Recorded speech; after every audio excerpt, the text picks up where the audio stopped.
channel. Don't want that one.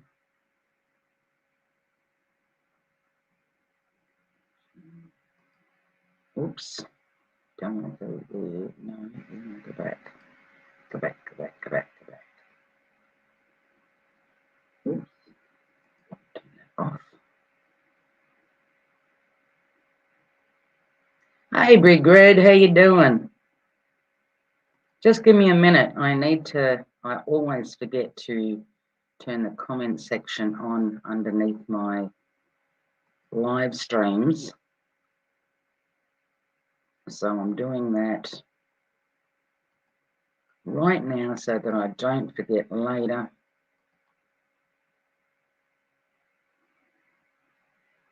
Okay, that's done. So we go back to my channel, back to the live stream. Hey, Mike Taylor, how you doing? And then back over here. I need a roadmap for this shit. Oh, I don't know, folks. I hope everybody is doing great out there.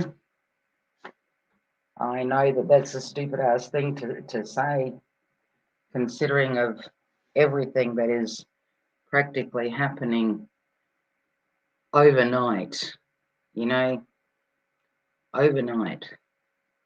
It seems like somebody has ramped up that clock, you know, somebody has overwound the clock and everything is going at warp speed. Hello, Brian. Hey, Colette. But yeah, before I dump a link, I just want to say a couple of things I want to catch you guys up on the latest events that are happening here, and then we can maybe further discuss other stuff later. We have come across one more of the family that we've lost, and I don't mean by lost died, I don't mean died, but we've lost another member to the vaccines, or should I say to the injection, to the bioweapon. Also, too, a close friend of a friend had to be rushed to hospital a couple of days ago. Only got his shots a couple of weeks ago. They're telling him now that he may have to get his leg amputated because of blood clots.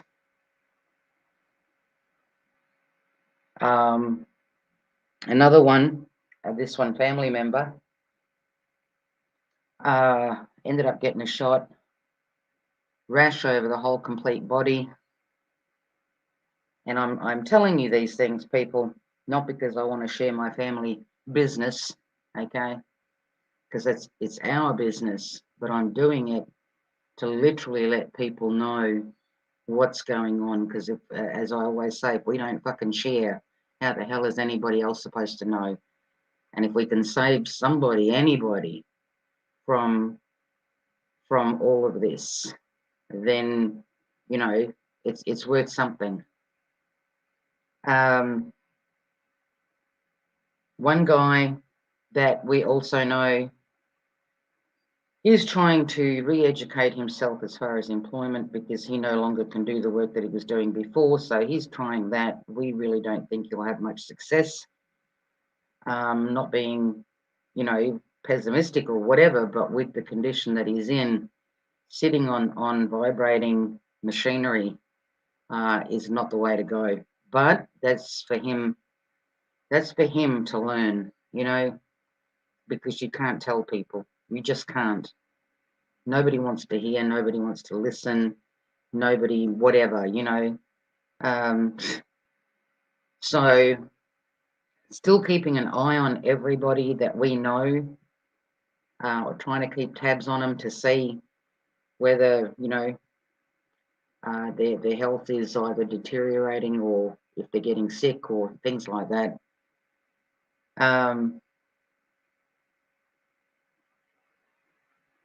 I mean, we'll talk about the weather, what's happening here in Australia. That's I think a big thing on today's shit. Hey Chunky, hey Walter.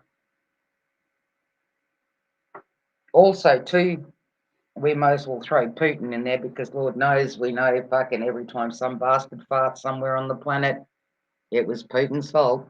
But anyway, we'll discuss that later on. Oh, as for the food shortage, if you're in Perth, WA,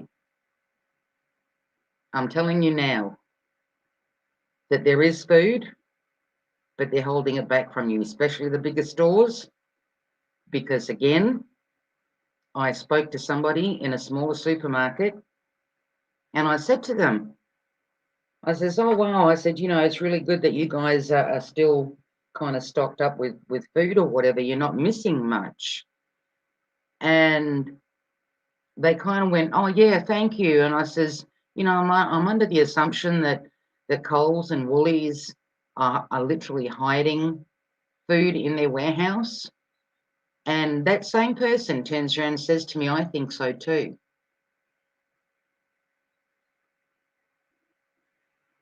So that's starting to become a little bit, and that's from a store owner, okay? Not a bigger store as what your Coles and Woolies and whatever's are, but that's coming from a store owner.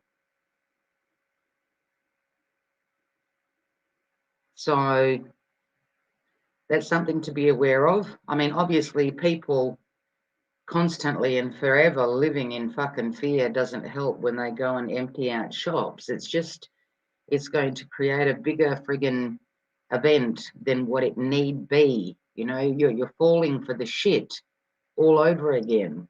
You're falling for the same fucking bullshit. Oh, there's no food. Oh my God, we'll starve. We'll just fucking starve. Well, we don't have to. We can go find the governments and chuck them on the barbie. Yeah, there's a thought. But anyway, also to those people that didn't catch me saying on BitChute, friend of a friend gets a chest infection, goes to the doctor that she'd been seeing for a while, and asks, can she get some antibiotics for a chest infection? And he said no. And she goes, what do you mean no? And he goes, this is here in Perth, Australia, okay? She goes, what do you mean no? And he goes, I can't prescribe you antibiotics of any sort anymore. So she goes from there to another doctor, thinking, okay, what's kind of going on? Second doctor turns around and says to her, whom she also knew from a while back, he says, listen, I'll do it for you this time. He goes, but in the future, he goes, I can't do it anymore. So they're denying people antibiotics for a chest cold. Denying people antibiotics. So it's not just those other two that have been denied and disqualified and whatever all over the world, right? But here, the doctors have been told not to prescribe antibiotics.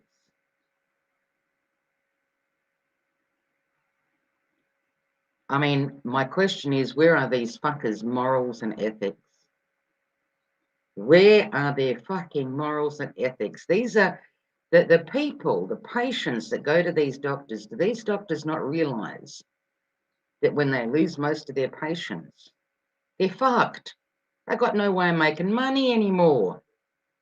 So instead of staying loyal to their patients, they're literally fucking people over. They're fucking people over in the name of money.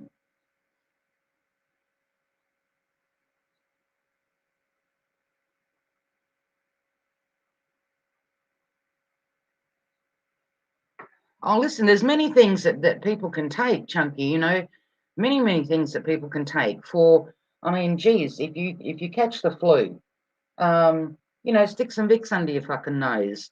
I mean, people seem to forget that, like I says, you know, people coughed and sneezed and kids ran around with fucking runny noses and you found it hard to breathe and maybe somebody was bedridden for a week or two.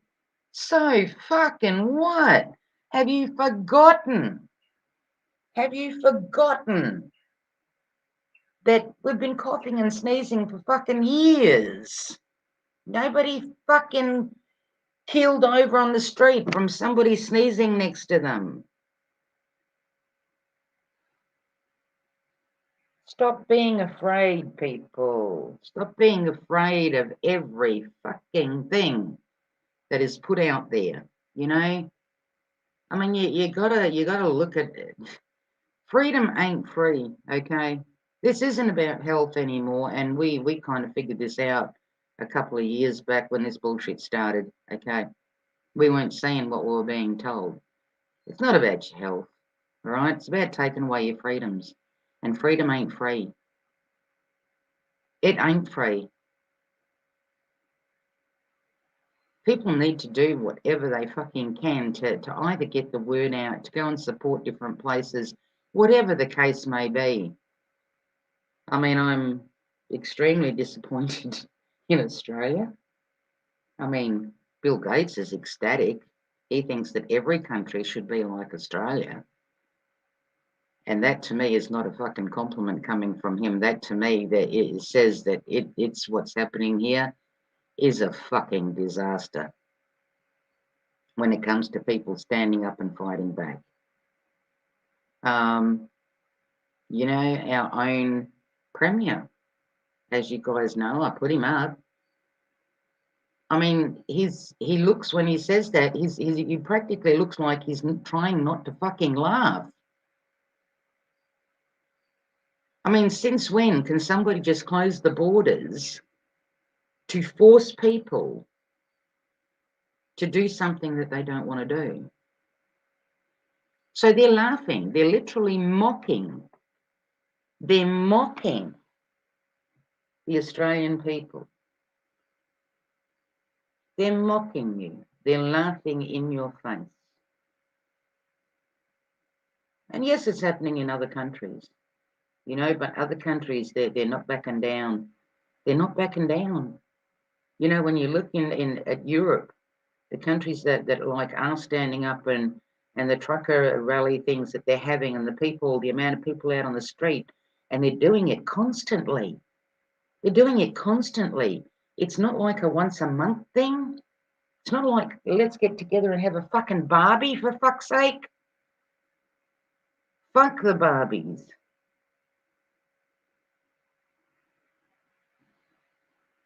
I mean, you're getting your asses fried with LRAD for fuck's sake. You know, when are people going to learn? Freedom ain't free. Freedom doesn't come without injury. Freedom doesn't come without death. It never has done. It never has done.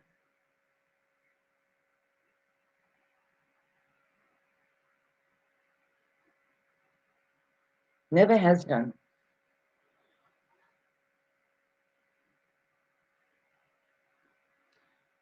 Um,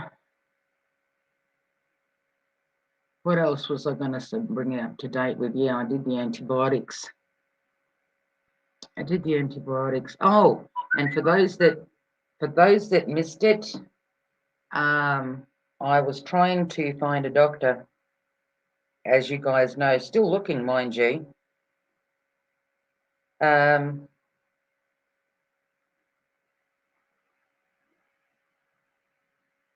Ended up ringing up a medical centre, which I did my bouts with medical centres ages ago, and didn't even get to talk to the receptionist, the answering machine.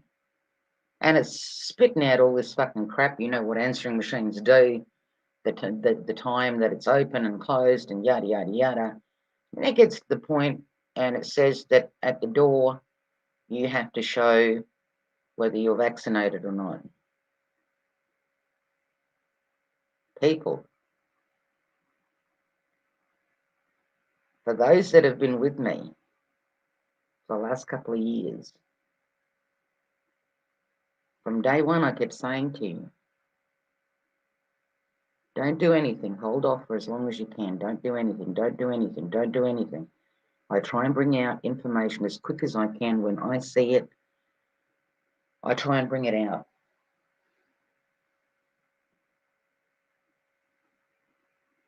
But I've been saying to everybody that this is not going to just go away. You're not going to wake up one morning and have this go away. It's not going to just disappear. It's progressively getting worse. How many times did ScoMo say, oh, West Australia is different? It's not like West Australia. West Australia is different. Why are we different? Why is West Australia different? But then we found out because we're so fucking compliant. That's no cause to give yourself a pat on the back. That is serious cause to take a good long look in the mirror and say, well, what the fuck do I stand for? I try and avoid the public. I really do. Because watching people, they're sitting in their cars, wearing their masks, nobody else around, and they're just doing it. And nobody's questioning why. This has been going on here for so fucking long now. I mean, for those of you that either are Australian or for those of you that have visited Australia, we're pretty much, Australia's population is like this. You've got the population that lives on the west coast, which is where I am, or you've got the population that lives from top to bottom of the east coast. There is very little in the middle, apart from Pine Gap, which belongs to the CIA, right? But there ain't fuck all in the middle, okay? So we here, you could say, are really fucking isolated from the east coast, like by the whole fucking country. That's how far away they are from us, with nothing in between, okay? And yet, all of a sudden, the cases here, the cases of the flu have gotten to I don't know how many thousand. Are you kidding me? And people, after all of this, are still being fucking compliant. Because they all still look at the fact, oh, well, just got to go with the flow. Oh, yeah, we're just so chilled. No, chilled is going to get you dead.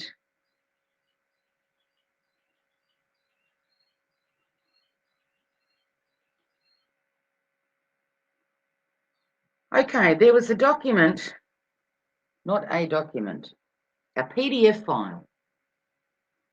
A PDF file that I literally put up on BitChute and sent out to as many people as I could. It is basically part of a doco dump by the injection makers. Big doco dump. And it seems like right now, everybody is talking about it. Why? Because the last 9 pages, this is A4 paper, the last 9 pages of that document or that PDF basically states adverse events, reactions, effects. If you look at that, I was gobsmacked. Gobsmacked, you guys know. I couldn't even put up a decent video on fucking BitChute because I I'm trying to read it and I'm trying to think of what I'm going to say, but I'm speechless because what my eyes are seeing was just fucking beyond belief.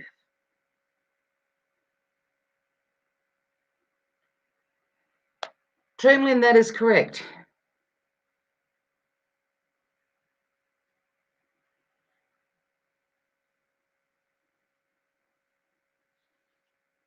Listening to Dr. She said, exactly, 6 hours. 6 hours. Oh, listen, what people have no idea, and there is more. There is documents, or should I say, there are documents.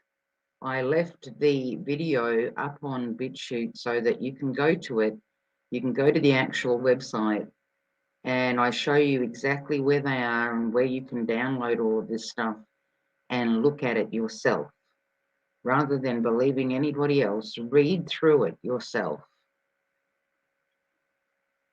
But the names on of the diseases, of the whatever, just everything on those 9 pages, people,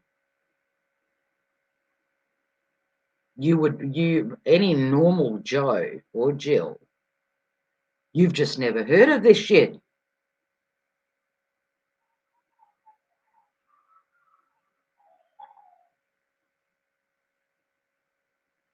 RBCA, me too. Northern suburbs, Morley, basically.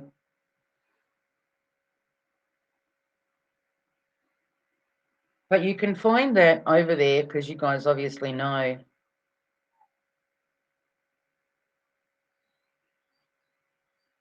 That I can't post here. So everything that I do, I post over there. If something comes up, like I did with that quick live stream that I did, I wanted you guys to see it. If at all possible, download even to your computer, like download the last 9 pages and maybe the first couple of pages. Show it to your rallies. Show it to anybody that will listen. Show it to anybody that hasn't gone there yet. Because this is just the beginning of the doco dump. I'm gonna send a message at this point out to the person that keeps texting me. Can you not do it because it's very distracting? Because I get in the middle of saying something and then the text starts and it pretty much cuts my train of thought.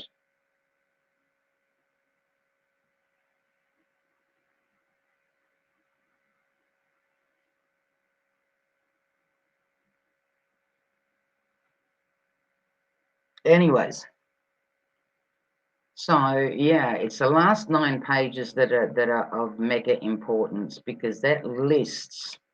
I think somebody said it just this morning. I was listening on a video. So far, there is approximately, I think, 1,500, if not more, conditions named on those 9 pages.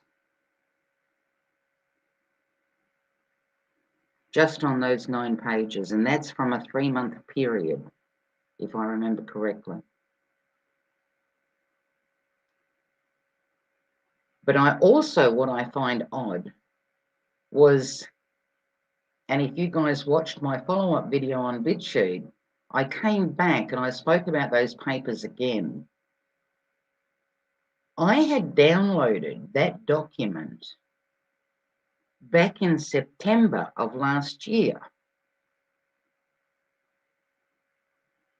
Because I was looking for something, and this is what I always do, as I said, I'm looking for something and then I see something else, and because I'm still looking for something, I figure, okay, I'm going to download that to my computer and I'll come back to it later. And I have a PDF file where I chuck all this stuff in the PDF file because I'm going to come back to it later. And then I totally forget to go back to it until I see something and it triggers and I think, oh, shit, like, don't I have something on that?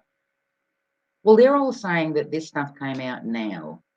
And I can tell you that this stuff came out because I downloaded it. And at the time that I downloaded it, I didn't get it off somebody else's video.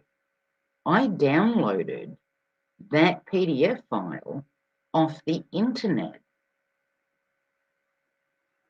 So initially, that was on the internet somewhere. Don't ask me where, because there is just, yeah, I go through a lot of pages when I'm looking for shit. So, did they remove that? Did I get it from Wayback Machine? But I downloaded it off the internet. So I don't know. I don't know what's going on with that particular thing, but I'm still kind of, I don't know, trying to figure that out. Like, how can it be new now? I mean, did they put that one document out on the internet last year, but now have come out with more, and they kind of threw all three, well, not all three, but there's like, Lord knows how many you can actually download on that particular website. So I don't know, but I would say that there was a lot of stuff on the internet initially, and then when everybody started digging, a lot of stuff was also removed. But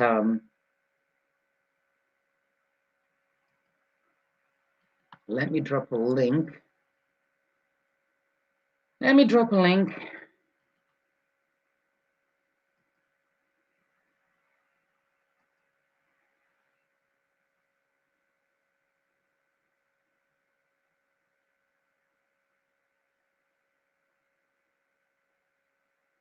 Walter, exactly. Do you know, that's the amazing fucking thing, is that with everything that is going on, with the amount of people that are sick and with the amount of people that talk to one another, I mean, surely if somebody gets sick, they would text their friends and say, you know, fuck, I've gotten sick, da da da da da, whatever. The amount of people that know, and they're still just going along with what they're being told. I don't get it. I really don't.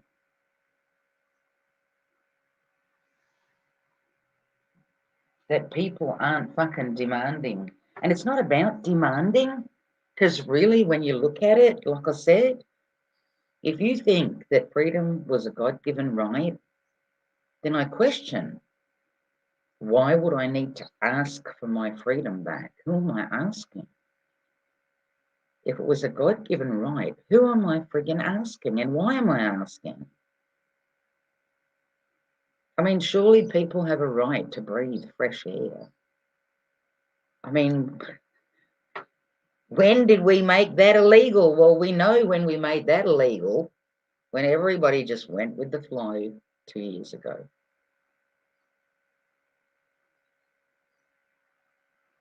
I mean, I hear there's dramas going on in New Zealand with their protest. I saw a vid where somebody lit a fire, like to one of the tents or whatever it was.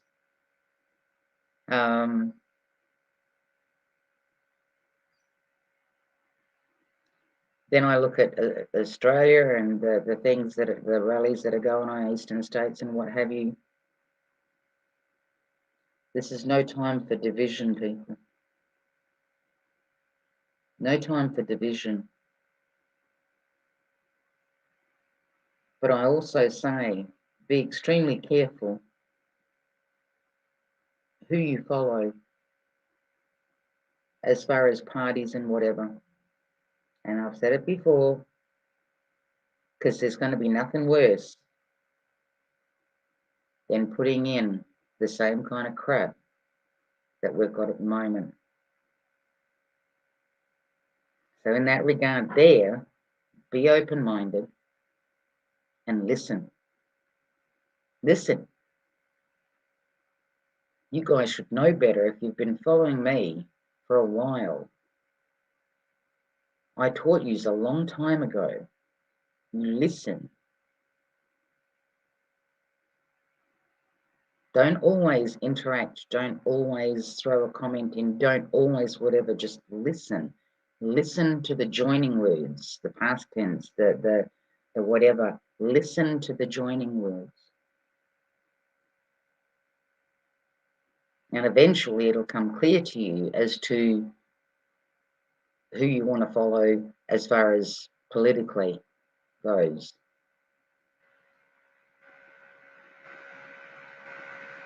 I mean, I can't tell you who to vote for or who not to vote for. I mean,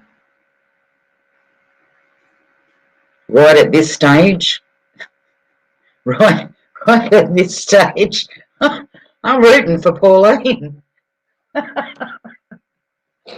mean, if we've got to be honest, she's the only one that ever acknowledged and, like I said, put anything about the New World Order on her website. I mean, I was quite stunned when I initially saw that. I thought, what the fuck is this for real? But I mean, I'm like I said, I'm staying open-minded. I'm watching and I'm listening, and it's sad that you can't really get in touch with these people. And if you do get in touch with these people, are they getting what you send them? Because nobody responds and says, listen, thanks for sending that, or thanks for that info. Because I did try and send that PDF to certain people, not mates, but if we're talking politically, to certain people. Never got an email back from that person saying, listen, I didn't know this existed, or thank you, but I was aware of it, or anything like that. So I'm staying open-minded on all of them. I mean, the flooding that's going on over in Lismore and on the East Coast, people, please. You may not like what I say, but at least I know I don't sugarcoat shit for you. I'm not going to make crappy things look pretty just so that you can swallow it, so that you can bear it. But what's going on in the eastern states right now with all the flooding,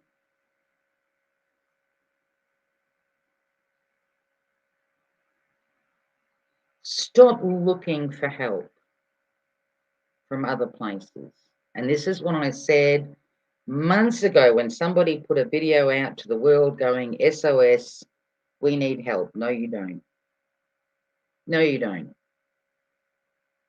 It has never been, ever, as far back as I can remember, whether it be a flood, whether it be a cyclone, like we had here in WA many, many moons ago, up north, whatever it is, you know, when the animals didn't have any feed in the eastern states and the WA truckers piled hay, even though they gave them shit at the fucking border and whatever, which, hey, that's just the government, right?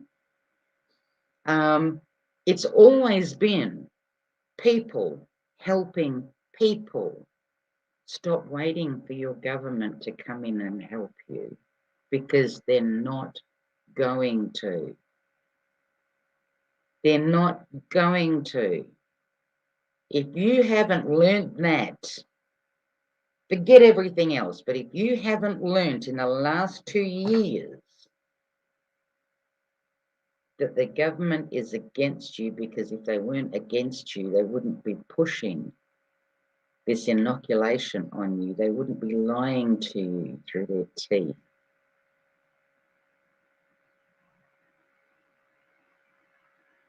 Stop waiting for the government to send in troops, to send in whoever. It's called people helping people. People that aren't in the flooded areas, go to the flooded areas and help each other out. Whether it be with temporary accommodation, if you've got a fucking tent, put it up in your backyard so that you can house somebody there for a short span of time. You never know when you may need that same fucking assistance. Do not wait on Scott Morrison. You people forget very easily when half of Australia was on fucking fire. He went on vacay to Hawaii. He took his fam to Hawaii on a vacay. But you're waiting for somebody, you're waiting for that same man to do anything about your flooding. Do we not learn anything, people? Have we not learned anything in the past 2 frigging years?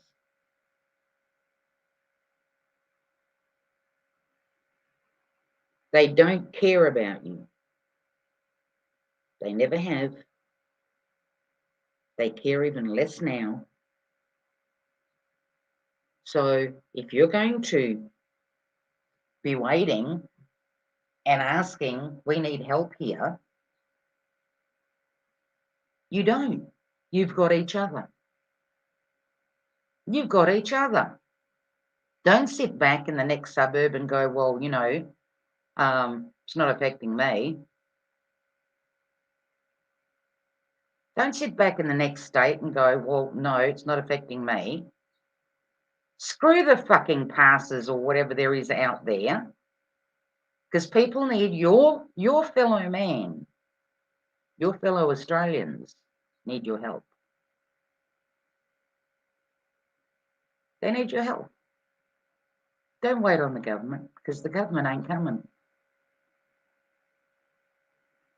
How did you get that way?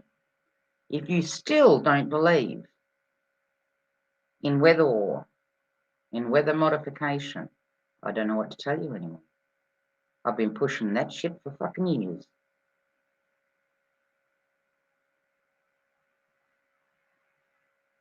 Been pushing that shit for years, trying to get people to go over, if nothing else, go to Jim Lee's.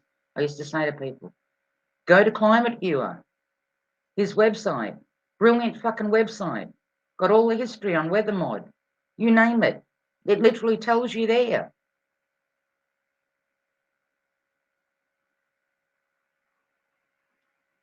'20 and '21 was their time for inoculations, was their time to impress you with their bullshit, to get you to believe their bullshit, which everybody did. They're done now because they have, the sun's going into my eyes, because they have reached their goal. They reached their goal. Now it's time, after they've either killed people off or made people sick or whatever, now it's time for the next agenda, okay? It's the next thing on the list, which is climate change. How do they convince you of climate change? They could dump a lot of rain on you. They could set fire to things. They've got little drones that they can fly around, and they say, oh, that's just to backburn, to spot, create spot fires, to backburn. Or really?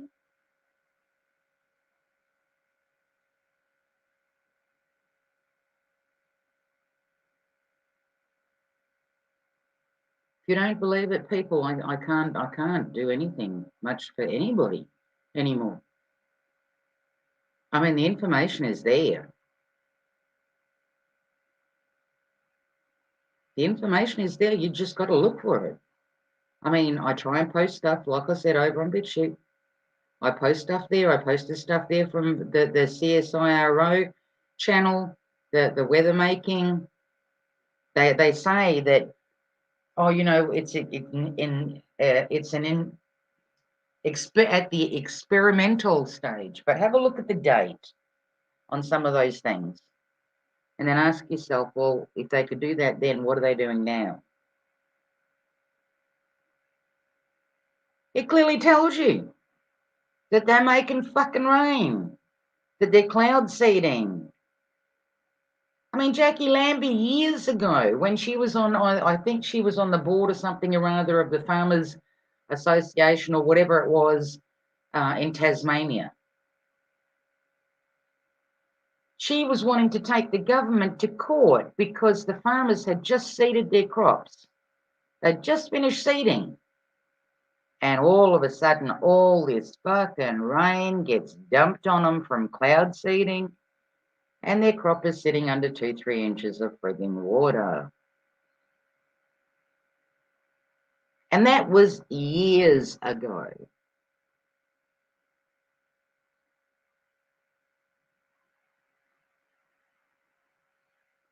All I can say at a time like this, people, don't look towards your government. Don't wait on them. Don't expect shit from them. Expect nothing from them. You've only got each other. You've only got each other. Forget about your religious beliefs. Forget about your political beliefs. Forget about all of that.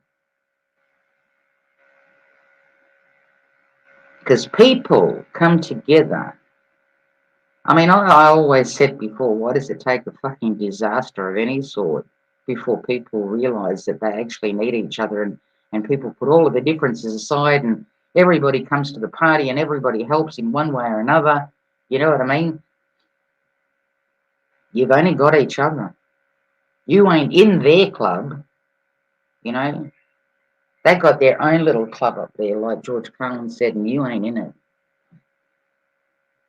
So stop looking for help from the government.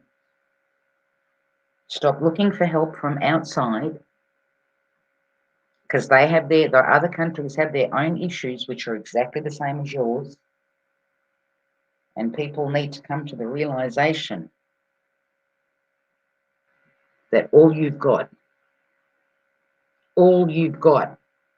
is each other. That's it. If you want to hate somebody, hate them next month. But for this month, help them out. You know, people outside the flooding zone, if you've got boats, if you've got whatever, get the fuck in there. Get the fuck in there. And I'm sorry, but when people turn around and say, I mean, I can understand that when it comes to large animals, it's hard to move them fast. I mean, I would think that if you've got large animals that you would have the equipment, trucks, whatever, to transport. But in situations like that, people, it's not the first time. There's been situations where there's been fires, where there's been whatever. You got dogs, you got cats. You don't leave them behind. You don't just assume that they're going to be okay. You don't just walk the fuck away from them. If I'm getting into a car to escape, my first thing is my pet, not my ass. But those things that were dependent on me and are dependent on me.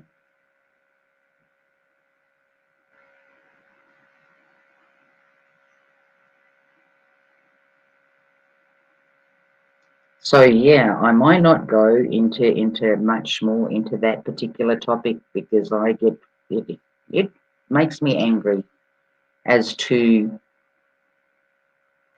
people and how a lot of them just disregard the welfare of their animals.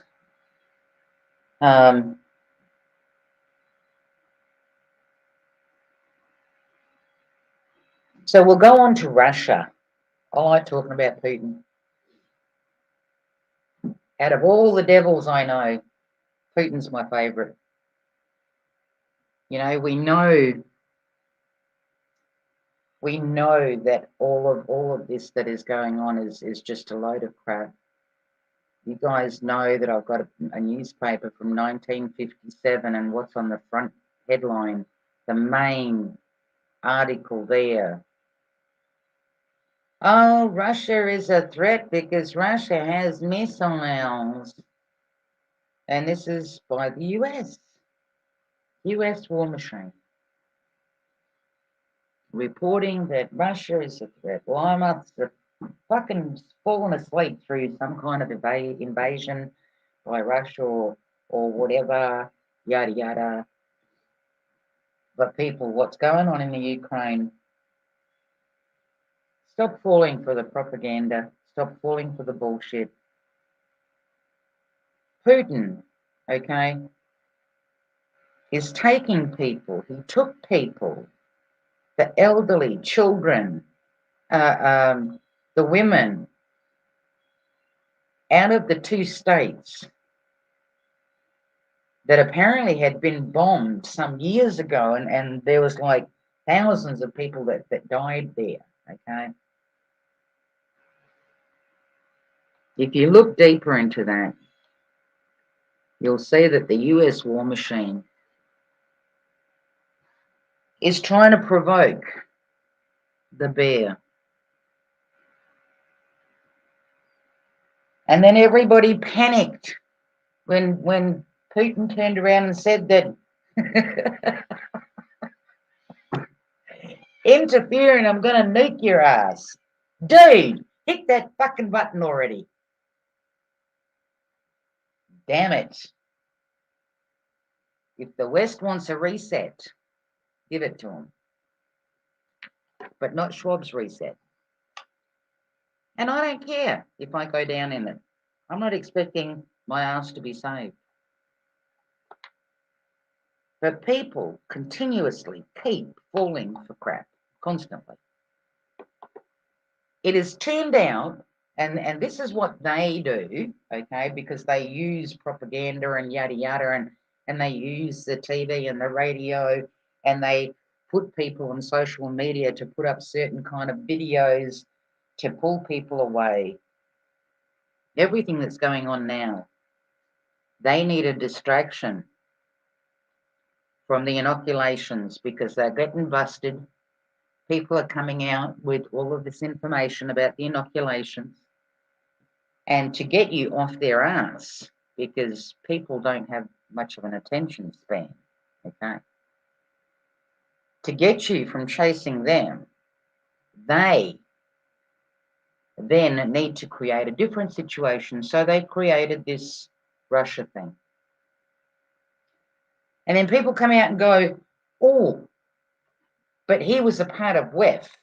Putin went to WEF. I'm European. I can understand what Putin's saying. Oh, thank you so much, Brian. I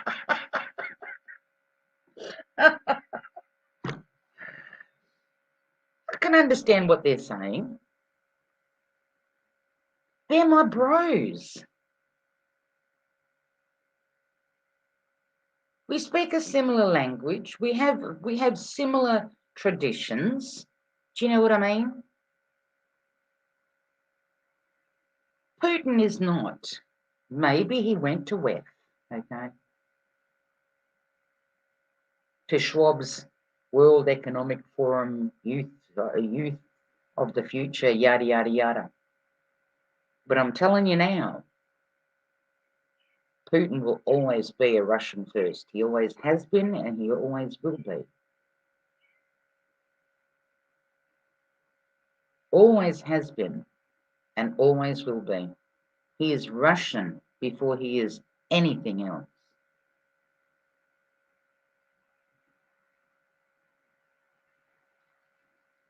Putin didn't have to turn around and take the people from those states across the border and whatever, doesn't have to feed them. He didn't have to do any of that. And if you people remember me bringing this up before, and for the life of me, I can't find that bloody video. When Putin years ago turned around and sent a message to the people of the United States of America, he said, do not let go of your weapons. He said it for a reason. It's your government that wants to kill you, not Putin. Not Putin. I mean, the last video that I put up there, apparently the so-called politicians in the US war machine The politicians are screaming, we might have to nuke Russia first. Good luck with that shit, is all I've got to say. Good luck with that shit. Because I tell you what, when Papa Bear bitch slaps your ass, you're going to be bitch slapped like there's no fucking tomorrow. And I feel sorry for the people,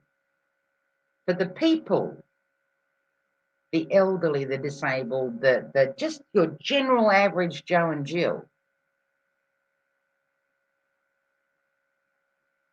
And as I said once before, a long time ago, when somebody was questioning me about that person was saying that they wondered what the rest of the world thought of America. And I asked him, do you want it sugar-coated or do you want the truth?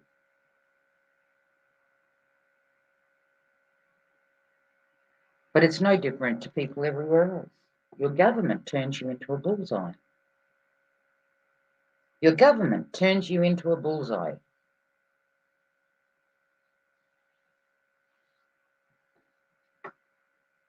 I mean, in Ukraine, you've got America's gone in there. America's funding this. The US is funding this. They're trying to promote, they're trying to provoke via Ukraine a war with Russia. Why don't they like Russia?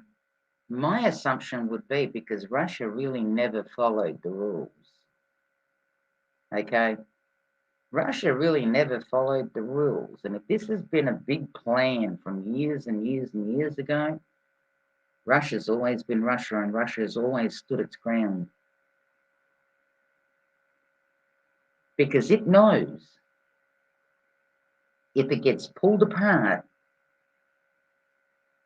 that then it's controllable. Just like they did to the country that I was born in, which was Yugoslavia, which no longer is, just like they did with every other country. They go in there, they pull it apart, and of course, then you're left with all these tiny little countries that barely have any kind of fucking military, that can't fight back.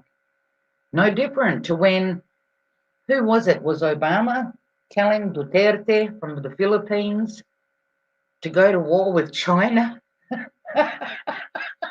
When Duterte turned around and says to him, how fucking stupid do you think we fucking are? You want us to go to war against China?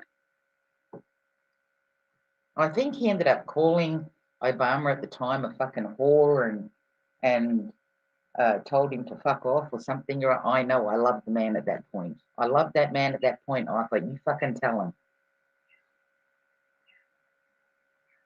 And he came out, Duterte came out and was saying, what? You give somebody finances and then you think that you can tell them how to think and what to do and how they're supposed to do things?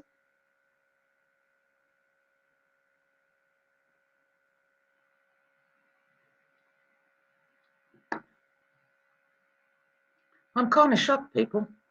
Nobody coming up. Don't you just want to talk to me? Damn it. Is that link even getting out there? Let me have a look. I did put it up before. Oh, no, there it is.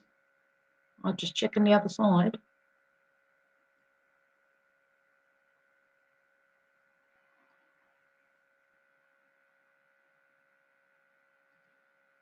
But yeah, there's just so much bullshit out there. And I mean, I'm looking at BitChute, okay? And kudos to all the people that use BitChute, because majority of them, like I says, they're on the ball. But I've watched the narrative go from the inoculations, and it swung all of a sudden, almost overnight, to this war. This, and it's not even a war. Putin's taking people food, for fuck's sake. He's bombing the US. He's bombing the US biolabs. Is that not a good thing? Are you not happy about that? That he's bombing these fucking biolabs? I think it's a good thing. And we can't hold him, for, I saw somebody trying to push a video around of Putin's being whatever for war crimes. Are you fucking serious? Are you fucking serious? The Faucis and the Gates, just to begin with, and every government on this planet should be held for crimes against humanity, for what they did with the injections and the inoculations and what's going on with people now and people's health. Every government of every country should be standing at a trial somewhere for crimes against humanity. But what, we're only going to just pick and choose because we don't like somebody? What, we're not going to look at the fact that you've done it yourself? But what, that doesn't count because you did it? It only counts when somebody else does it?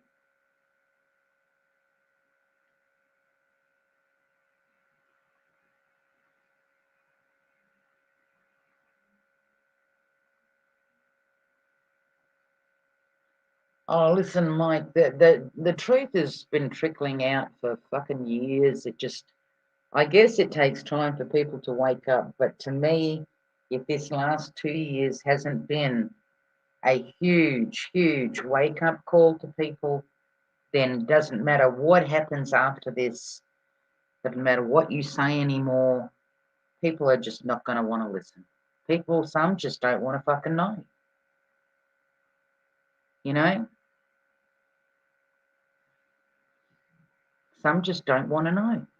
You could fucking turn blue in the face trying to tell some people. No. And they will get angry with you. Don't you dare tell me there's such things as weather modification. Don't you fucking dare tell me that my government would lie to me.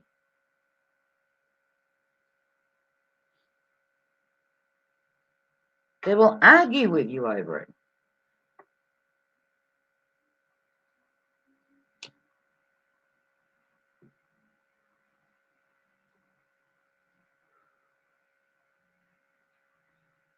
I don't know. Don't know, folks. Don't know. All I do know is that you got to stand up. Got to stand up. Can't do it off your lounge. Can't do it off the couch.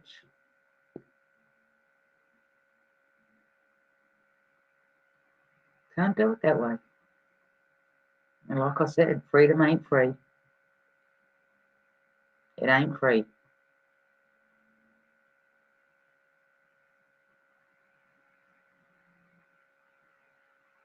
Oh, Brian, absolutely. And he can say that. He can say that. He's so proud of his youngsters and the fact of all the different places that he's infiltrated. I mean, Rosa, what was her name? Kiori? Was it Kiori, Rosa Kiori? She pretty much, if you listen to all of her videos, she was saying ages ago that all these places have been infiltrated right down to your local fucking council in some cases.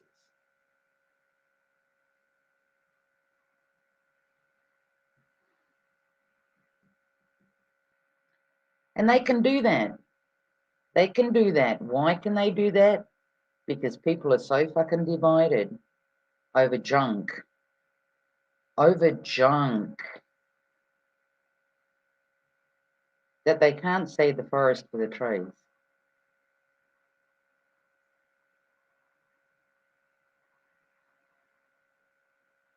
So divided.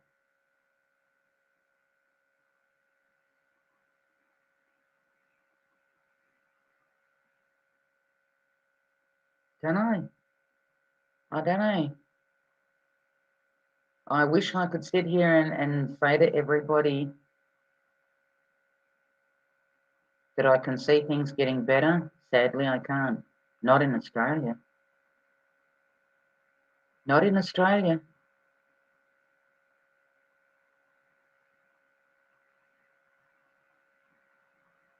Don't know about the rest of the world. Kudos to Canada for still fighting.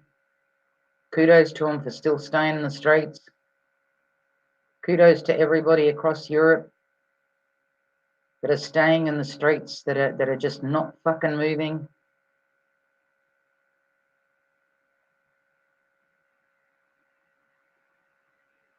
Kudos to all of those that refuse to take shit.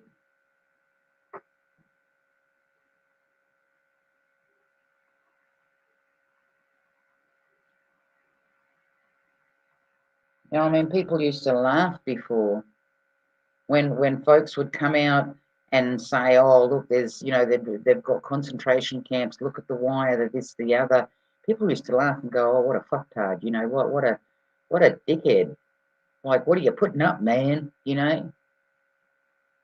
And yet now they're building them. They're not just building them; they've built them. And guess who they're for? They're for you, because the government cares about you.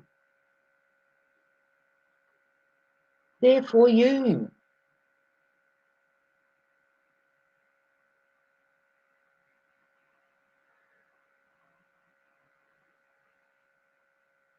Like I said, you can't depend on anybody else. Stop asking for help, people. Stop looking for outside help. I mean, I freaked when I saw a video ages ago when somebody says we need help from the outside, you know, to come and save us here in Australia. I freaked. And I thought, how are these people coming to this conclusion? Like, are they not thinking that if another military comes here to supposedly help, they may never leave? Is anybody giving that any fucking thought? Why would you ask for that? How many Australians is there in Australia? How many millions?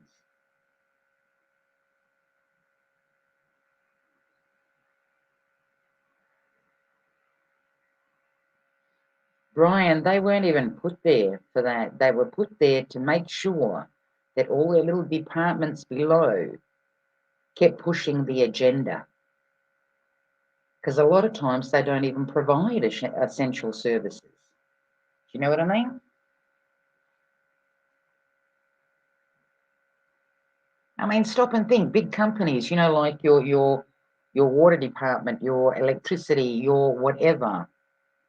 I mean, when the government tells them to turn off your fucking power and your water, they're going to turn it off. You're not going to care. They don't care. They're going to turn it off.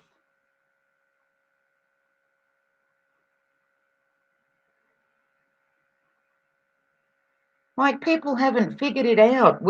People talk about the divide and conquer, but what do? It's not about picking sides, people. It's find that common goal. The common goal right now is that we are all wanting the same thing. We want freedom. Freedom to travel. Freedom to do what we want, as long as you're not causing harm to somebody else.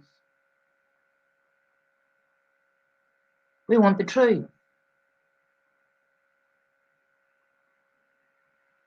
So if we all forget about the sports, the religion, the politics, all the other fucking categories, there's a fucking category for everything. The fucking category for everything. You want to wear a mask? Wear a mask. Kill yourself breathing in your own bacteria. You don't want to wear a mask? That's fine. But do you need to put people in a fucking category? Oh, you're one of those. One of what? What is it? What am I? One of those.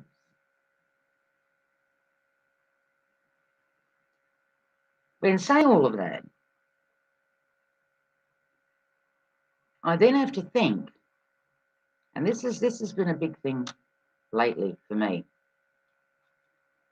All these doctors, these virologists, epidemiologists, yada yada yada, they're all coming out now telling people all this stuff.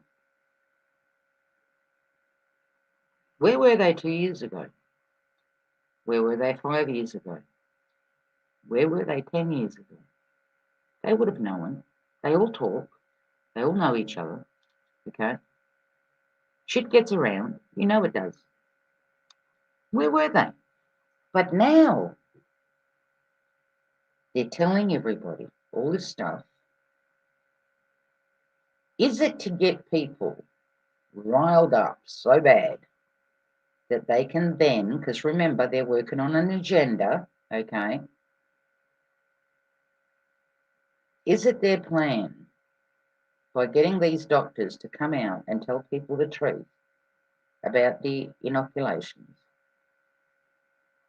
for people to get so riled up that they then globally turn around and say, well, it's martial law?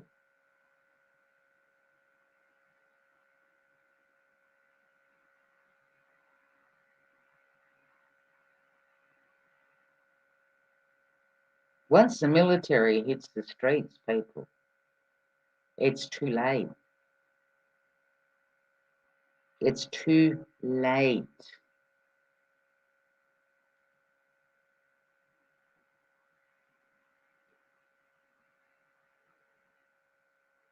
Western society doesn't really know what it's like to stand in snow in fucking 40 plus 50-degree heat, waiting to get a small bag of food. A lot of the other countries know what it's like. They've been through shit before.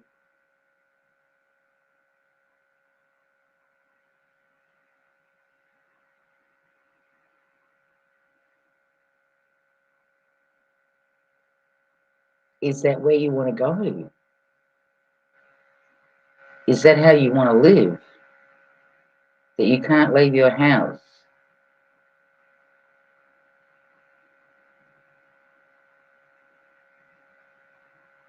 Is that what you want for your kids?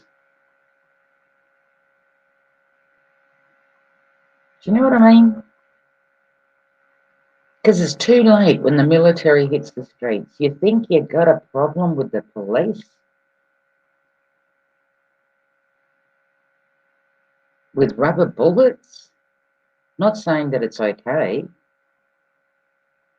but think about when the military is on the street and when they aim a weapon at you, a weapon that carries a live shot.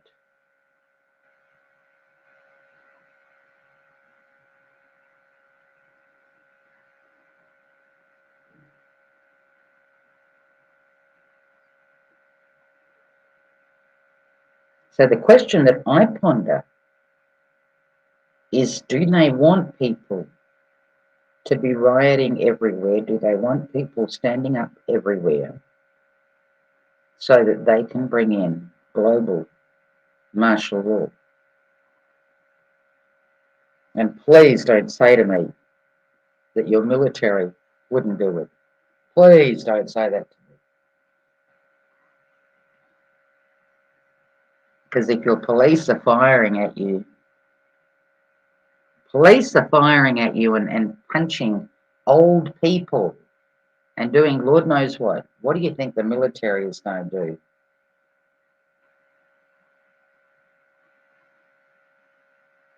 What do you think the military is going to do?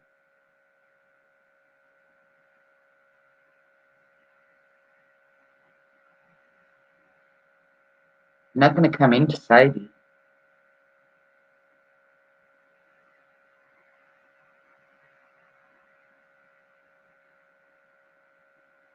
They're not going to come in to save you. I mean, they already purged. They purged the military in every country. Anybody that wouldn't take the inoculation, anybody that was against the narrative, they've literally dumped all of them, let them go. And the ones that are still left, the ones that are still following all of this, and the ones that are going along with this, all they will do, and that's all they have to do, is overnight change their uniforms to the peacekeeping uniform. And you're fucked. when that happens, because that's then one world military.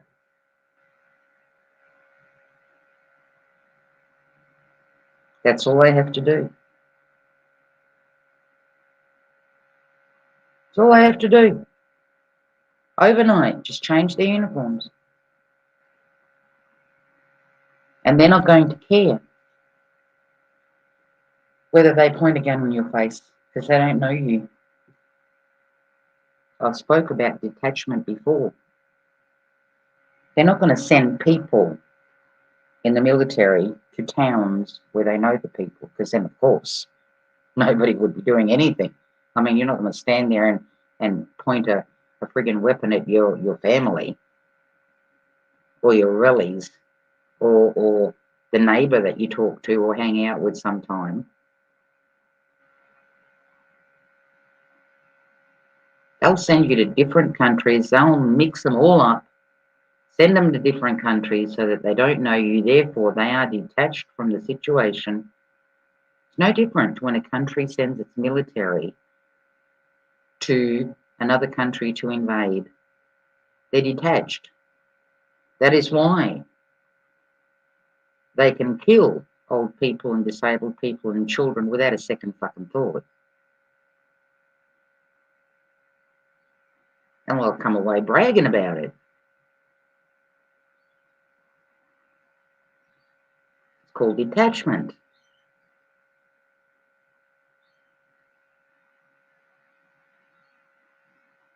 I mean, people should see by now that there is nowhere else to go but to each other.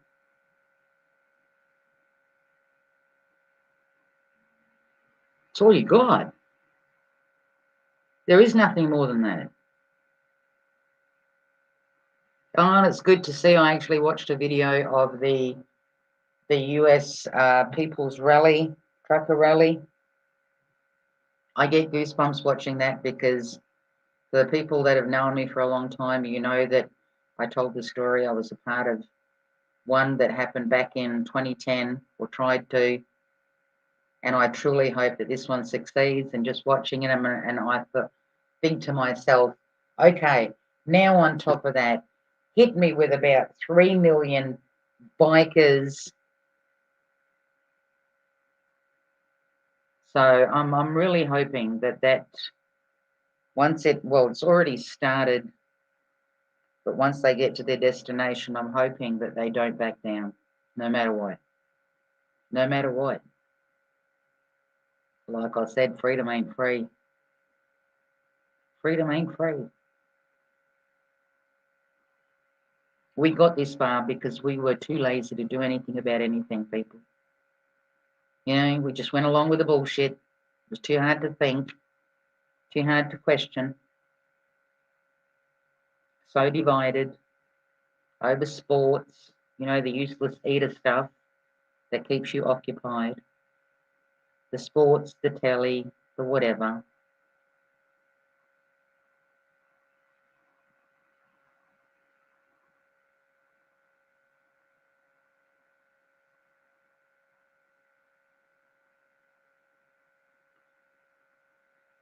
Yeah, I don't know. I can just see where this is kind of hurting people, you know.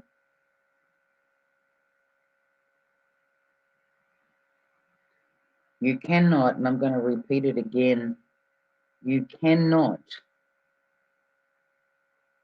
fight a corrupt judicial system legally. You can't. You can take in whatever fucking paperwork you want, and it's not going to work. The judicial system was designed to keep you in line, to put you in jail, and to keep the elites out.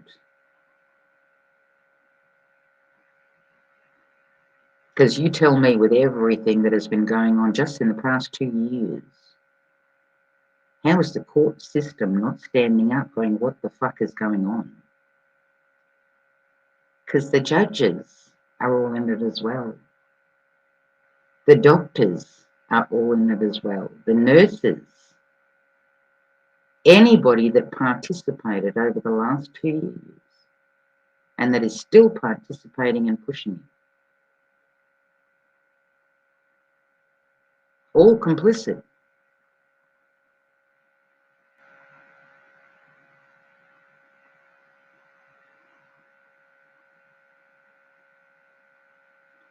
But Brian, it's not.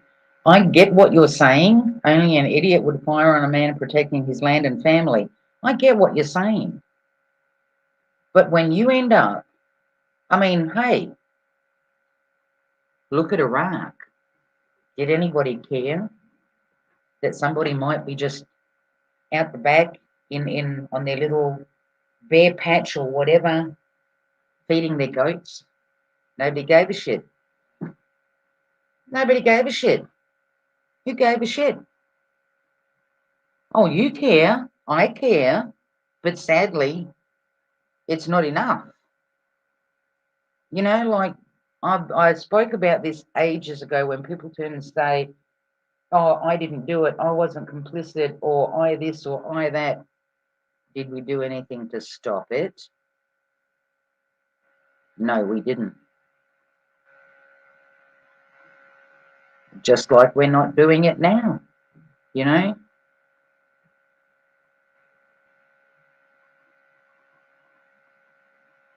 20 people, 100,000 people, it's not enough, people. You've got 9 billion on the planet. 9 billion.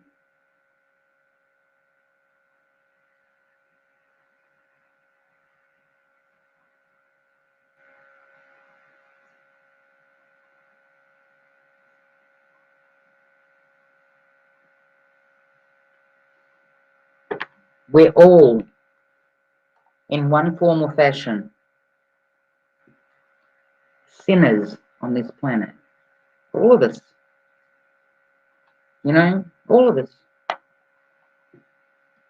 The wars that have been going on for years, just because you didn't pick up a gun doesn't make you free of sin. Oh, I didn't do it. Well, did you do something to stop it?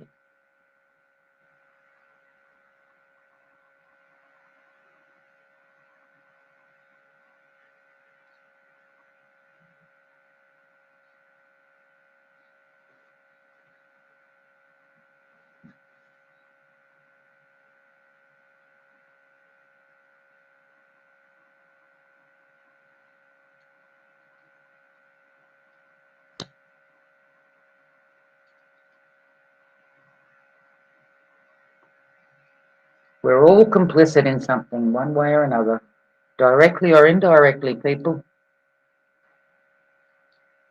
Because at some point you wake up. You know, we know that everybody wakes up at a different time, but at some point you fucking wake up, okay? And then ask yourself, when you woke up, did you do anything about anything?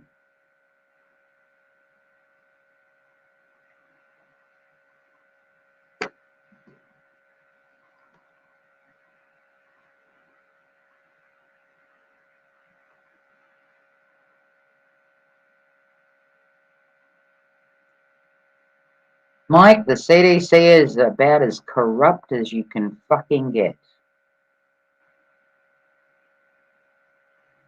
They admitted to lying. They admitted to lying and not releasing information to the public. They also admitted in removing information.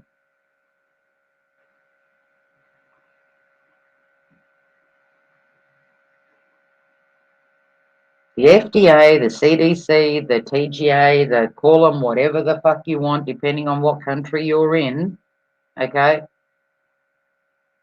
Depending on what country you're in, don't matter what they're called, because they've all been lying to you.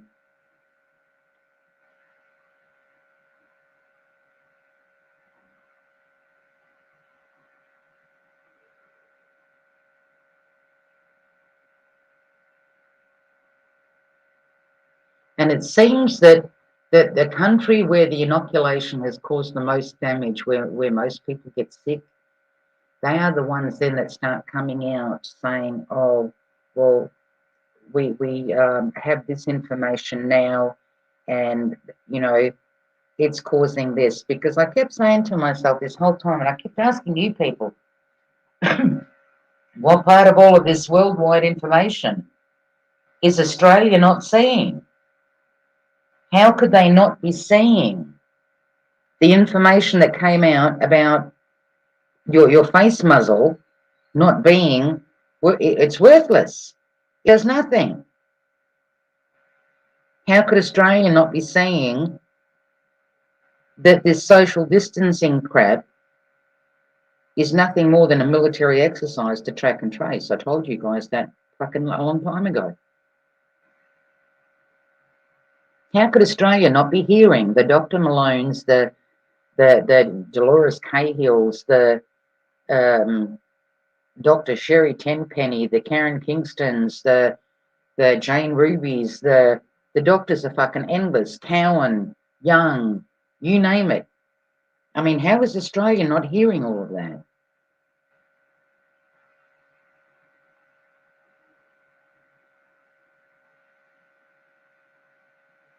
And they're still everywhere promoting and pushing and forcing with coercion, blackmail, manipulation, call it whatever you will, the inoculation on everybody. And people are still going along with it. People are still going to get tested.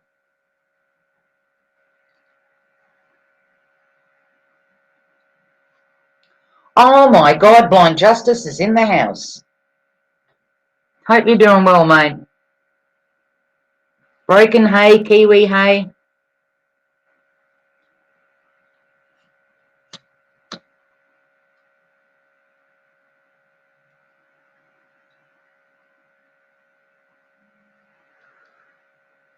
Raz, I said that to people. I said, why is it that 2 years ago everybody was up in arms about covering people, covering their face when they're of a different religion?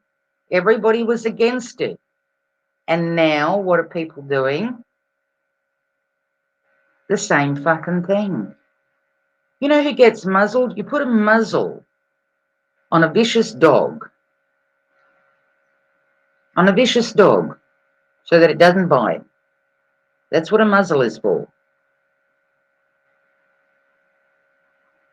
Yeah, you serious? People are still wearing muzzles and they're no longer required in England. It's pissing me off.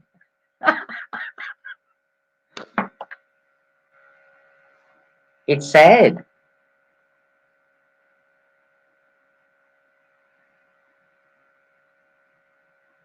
Patricia, are you kidding me? Anyone see a 2020 USA quarter currency? The fucking quarter has two bats hanging out. Oh, good God. Oh, they got to commemorate their achievements, mate. You know? What better way than to stick it on a coin? It's for prosperity.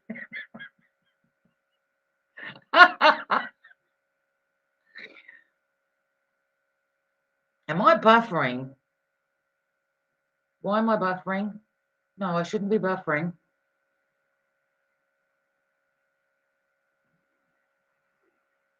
Okay, Kiwi, I'm not buffering.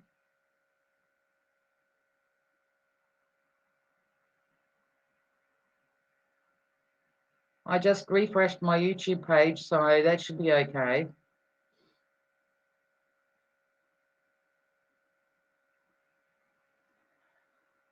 Yeah, we should make flags with bats on them. You know, we seriously should. I'm telling you, 2019, 2020, 2021 is going to go down in history as the biggest fucking fraud in history, the biggest criminal act against humanity, just everything.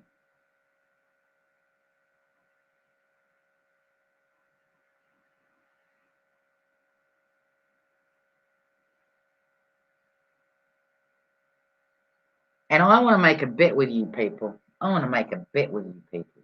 Okay?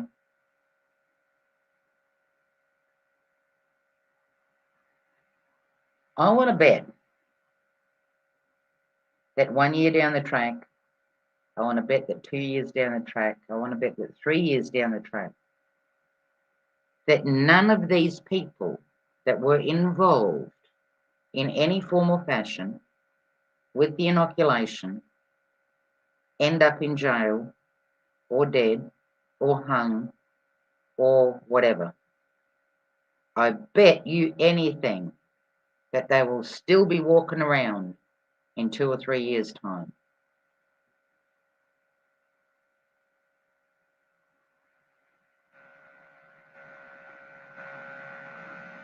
I've said it to you before. They're winning the game. Why are they winning the game? Because they're prepared to do the shit that you won't.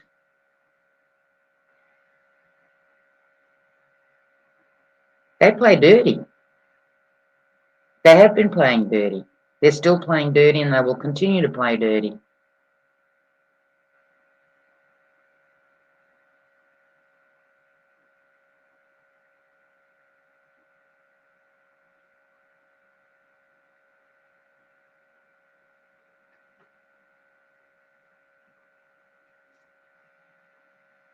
I mean, all you have to do is look at the past politicians. Look at the ones not so much now, but the past politicians. You know, I mean, how many years did it supposedly take to get them to court? Oh, this one's going to jail, and I'm going to put that one in jail, and yada, yada, yada. They're all still walking around, talking to one another, planning how they're going to butt fuck the useless eater. You're not going to jail. That'd be ridiculous. But you, on the other hand, you're going to fucking go to a concentration camp. You're going to go there. They're going to try and re-indoctrinate you, reprogram you, because you're faulty. You're faulty. You need reprogramming. And if they find it an impossibility, they'll just knock you off.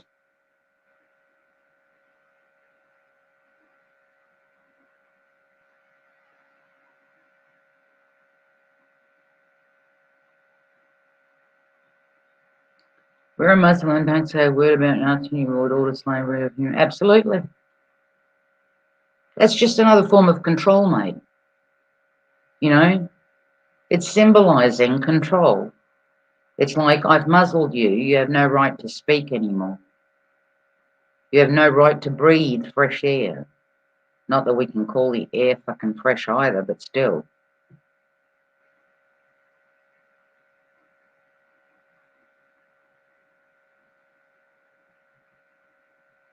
Damn it, I made myself a coffee before I started that. It's been sitting here. See what happens when I go fucking on a rant?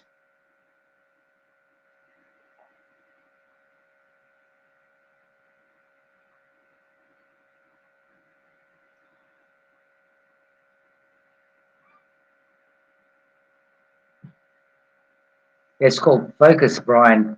You got to focus, dude. It's called focus.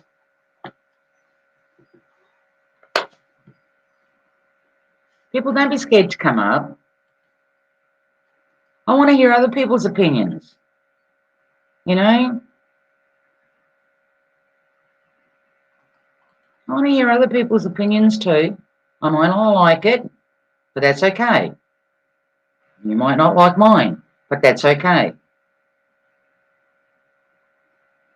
But I'm sure we can discuss it. I know, right? How could I fucking forget my coffee and it's only sitting like 2 feet away from me here to the right? I mean, shit.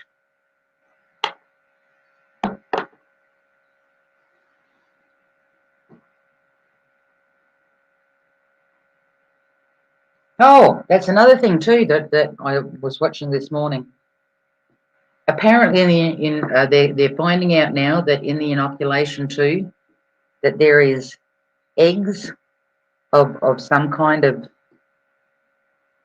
fucked if I know, and they're reproducing.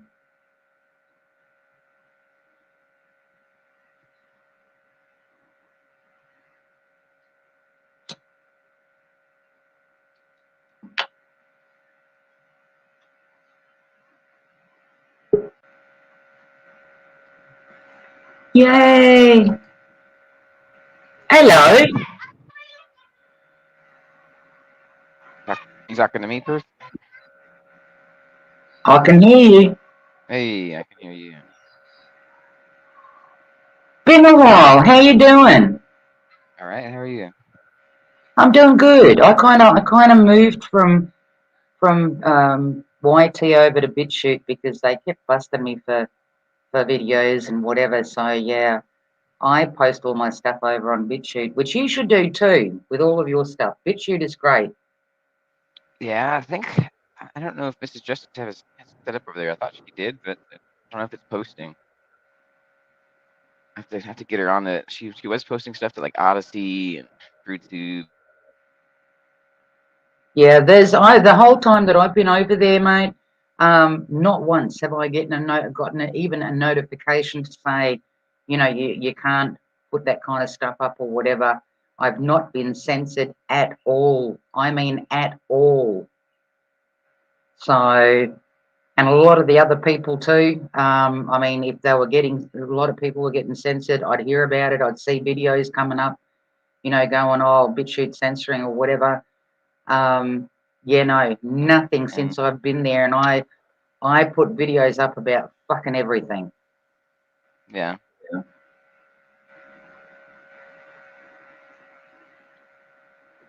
So what's new at your end? How are things where you are? uh, we're still fighting bullshit charges from North Carolina, so that's still ongoing. Wow, how long has that been now, Mike? Over 2 years. Wow, yeah. See, that's your corrupt judicial system. Oh, no, no, don't say it's mine. I don't claim any No, ownership or no. When responsibility I say for it. that, yeah, when I say that, I don't mean directly yours. That's just the way that I speak. You know Yeah, what I mean? yeah, We're yeah. all in the same fucking shit pool, mate. Yeah. It sounds like a complete dictatorship over where you're at. How's that going?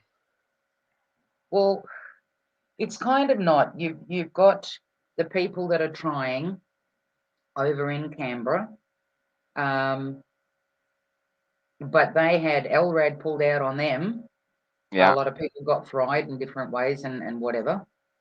Um, but yeah, here in my state, sad to say, people just seem to be going along with it. And the saddest part of all is that when you actually get people to pull their mask off and talk to you, a lot of them know what's going on. A lot of them disagree with what's going on, and yet they still just go with what is being told. If yeah, those people would take their masks off and just literally make a stand and go, fuck you, I'm not doing this anymore, there would probably be half, if not three-quarter, and that's just talking about WA, of people that are fed up with all of this, that are literally seeing what's going on. And this is not just, if somebody wants to jump up and go, oh, it's, the unjabbed. This is the jabbed as well. You know, yeah, people that are getting it once and getting sick, and then they're going, fuck that, I'm not getting it anymore. Well, you know what I mean? Like, it seems like people know and people don't like what's going on, but they're still muzzling themselves. And I can't comprehend it, mate. I really fucking can't. I can't comprehend it. Um, like I've always said, kudos to anybody across the world who is trying in whatever way they possibly can. Um, I mean, shit. But you said I'd you say a wanted to. lot of. You said you Sorry. wanted to hear. You said you wanted to hear like different ideas or takes on what's going on. And I don't know if this is different. We may agree or not, but I don't know. Uh, like it's really hard to parse like what's real. You know, like what is what's actually happening, what's reality, and as far as especially when it comes to like people, like I talked to some, I hear people's voices, and or I engage with them online, and it's really hard to determine if it's actually a human being I'm speaking with. I mean, it sounds like a human being. Its vocalization's like a human being. It's language, but there's no consciousness as far as I can tell throughout the conversation. Like it's just a program. It'd be the same as if I was talking to a computer program. I hear what you're saying, mate. So I mean, I don't know. Yeah, uh, I find it.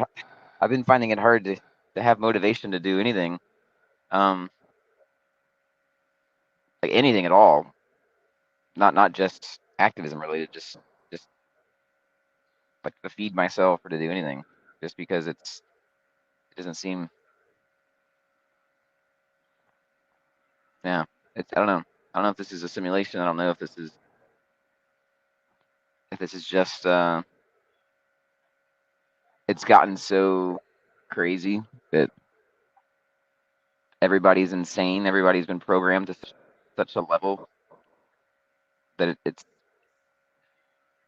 there's nowhere that I've found anywhere we've lived, and we've moved all over the country. We've all over North America actually. We've moved all over North America. I've lived in Europe. I've lived in the Middle East. Like I haven't made it way out on your side of the planet, um, and I've always wanted to, but now that this Yeah, shit no, is the mate, way it is, no. Don't even think about coming here. yeah, On, yeah, just don't. Yeah, no. yeah, At yeah, least yeah, where you are, you've got some kind of you have yeah, ability to get weapons to protect yourself or whatever along those lines for the moment, yeah, right? At least yeah, you've got that much. Here, I mean, they have disarmed everybody, yeah, and yet every day, practically, you will see in the paper that somebody got shot somewhere. So who the fuck has got the weapons? Do you know right, what I mean? Because your right, average Joe and Jill do not here. So yeah, no. For anybody that is thinking of traveling, do not, do not come to Australia. Is what I'm gonna fucking tell you. Just yeah. don't. Yeah, that's what it seems like. A lot of places it doesn't seem worth going to. Like a lot of states in the U.S. It's the same situation. A lot of and so like uh, even places where it seems the populace may be susceptible to um, being willing to change, being willing to stand up and say no and resist. Um, I I've not personally experienced it. And I haven't even found where other people have done activism work and were able to get any kind of longevity with a local populace to to actually give a fuck, to actually care enough about keeping the monsters at bay, because it's a full-time job. It's literally you have to have people watching these maniacs full time. They have to go to every meeting. They have to be engaged in every level of what they're doing, how they're using the money they steal from the people through taxation, and and you have to constantly hammer them back and fight them back because they're going to keep encroaching more and more and more and taking more and more liberties away. Like, and unless you have people that are vigilant and fighting them back and pushing them back off that line, and it's exhausting, and people aren't willing to do that. They'd rather be programmed. There's interesting neurological studies that say that most people, majority of humanity, runs their whole day, and 95% of the time they're running off of programming. They're running off of they're not actually in their prefrontal cortex. They're not actually doing anything with conscious decision, conscious thought, and it's just programming. I agree with you because to me, looking around, and like I say to people, my name is there for a reason. You know, I observe my favourite habit through life has always been people watching, especially when people don't know they're being watched. You know, because then you get the true person. Because once people realise they're being watched, they change. So let me ask you this, because in this part of the world, and I've lived all over the like North America. It seems like when I was growing up, 30 years ago, you could engage with people. There were so many different ways of engaging with people, just uh, organically, just naturally. Like Yep. you run into people everywhere. You'd go for a walk and you'd run into neighbors. You can go to the park and you'd meet new people. You go anything you're doing, anything you're engaging with, there'd be people, and people would be willing to engage with you and have conversations and actually share their ideas, even if those ideas were hand me downs and not actually their ideas. You know that those avenues seem to have been all but dried up, and this may be just because of the internet and social media and smartphones and all this, like where people have like become recluses, and they think they're engaging with people in an online or a digital presence, but it's definitely not the fucking same. And people are cowards, and this like empowers the coward to be extra cowardly, because they they don't have to actually embody the space with somebody, feel their energy, and know when they've said something that was completely crazy, know when they have said something that was completely out of line, um, know when they've shown their ass, Yep. and that's not the case in an online setting. And so I don't, I mean, we've tried like these meetup groups, and we've tried all these different groups where people try to say, hey, let's try to get together to do something, to socialize, to engage with one another. We've tried going out to different groups, and a lot of them it's basically, it's their chat room, or their Discord room, or it's their echo chambers, but they just like, they want to meet in person and have echo chambers in person. And so it's it's fucking nearly impossible to actually have a real conversation with somebody and actually hear another human being share from their intellect, share from critical thinking. I think you're right. I think that's where the mobile phone, not just because they want to hook everybody up to it, which is what we're seeing is happening now. Um, but they gave that to people. They gave it to people to isolate people from people. I mean, to me, it pisses me off when I get a text message from my own child, and I think, what, you couldn't hit the other button and talk to me? Um, or when you see you've got 4 or 5 people together, and 4 out of those 5 might be sitting there and they're all on their mobile phones. That mobile phone continuously, the messages are coming through, and they've got to respond. It's like if they don't respond, um, your phone, like, why don't you pick up your phone? I'm calling you. Well, fuck, I don't live for my phone.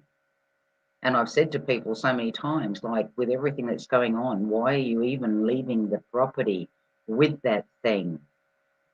You know what I mean? Because it is an evil piece of technology. I mean, we survived with a handset. We survived. Yeah. We survived with a phone where the central, Like what would you is call corded to the fucking wall. Like it? not even a cordless phone. It has a cord. It's connected to the wall. You have to Yes, like stand like 6 feet from the fucking thing to use it. mate. When Yeah. I was when my parents were still alive and they were in the farming community, the phone exchange in the little town that we were in, and by little I mean there was one pub, there was one tiny grocery store, right, where you could get the bare essentials, Yeah. and then there was a post office which was kind of half post office, half phone exchange. So if you wanted to call somebody, or you wanted to call another farmer or something or other, you had to do it before midnight, because at Yeah. midnight the exchange got turned off because that person went to bed, right? We survived. I know it might be astonishing to people, but we fucking survived. Yeah. Why? because people actually got in their vehicle and they went over and they saw people and they communicated with people. And like you said, people would discuss. And Yeah. even past that, you could go to a park and strike up, a chat with somebody. And the next thing you know, you've been there for a couple of hours and sharing ideas and whatever. Now Yeah. you look at somebody and you think, should I even fucking say hello? Because they might take it the wrong way. Yeah. It's interesting, like the one shirt that I wear, uh, that probably gets the most interaction from people whenever I'm out, like whether it be in a grocery store or just out and about public, is it's a shirt that this is Justice made, and it just says "Government is not essential," and people will, you know, engage with me on that, and they'll say, "Yeah, I agree. I agree with what?" I'm like, "Your shirt." I'm like, "Oh, yeah, okay." And as soon as I start, if there's room for a conversation, sometimes it's just passing, sometimes it's the teller, the person checking me out, and there's a line behind me, so there's not a time for a conversation. But whenever I can, I try to have a conversation. Like, well, so do you think there should be no government? And they're like, no, no, no. I'm like, okay, well, then we don't agree. Yeah, Like, yeah. So, but to what you said about the phones being evil, I don't think they're evil. Um, but again, I don't think evil exists. I think evil is a construct. Um, I think there's definitely things that are destructive and things that are life promoting. And there's the terms that I choose to use to kind of assess one thing or another. I don't try not to I try to avoid the moralistic uh, terms, yeah, but it and and and I would say that people do destructive things, um, they only because they are ignorant. Even the the super powerful, the super elite, whatever, the ones that are pulling the strings and stuff. It's due to ignorance. They may have way more information, way more access to knowledge than majority of people on the planet, but they're still ignorant to the oneness of reality. They're still ignorant of anything that they do that's destructive to a person or the planet or other beings is destructive to themselves and the people that they care about. So somebody that understands that doesn't choose destruction. Like it's not really. I don't even know if it's possible to make that choice of destruction if you have that information, if you have that awareness. So, but most people live in ignorance, like in like even those that are the puppets, like, and there's levels of puppetry going on. There's between the ones on the streets with the guns and badges to the local level politicians, to the local judges, the local DAs, the local magistrates, the local county, and then you start stair stepping up to the state level, and then all the way up to the federal levels and the national levels, and then the international levels. There's just levels of puppetry happening, mixed with government and corporatism, and interchanged with the market. So there's no like there's we've never had a free market, and a lot of them are just playing their program. They're programs. They may have a little bit more information than the puppet below them, and they use that to wield and control that puppet below them, right? And but most of them are programmed themselves. They don't again they don't have the awareness of what kind of destruction they're doing or causing. And if they have a glimpse of it, it's that's quickly the door, they close the door on that and compartmentalize it, just like I did um, in the military when I was causing mass destruction and terror to whole people groups, to towns and villages and provinces. Like you know, there's the spark in me was the divine spark in me was saying, hey, this is wrong. This is not in alignment with life. And but you're trained and taught to compartmentalize that and shut that door and put it in a box somewhere and never open it, because when you do, then you have to.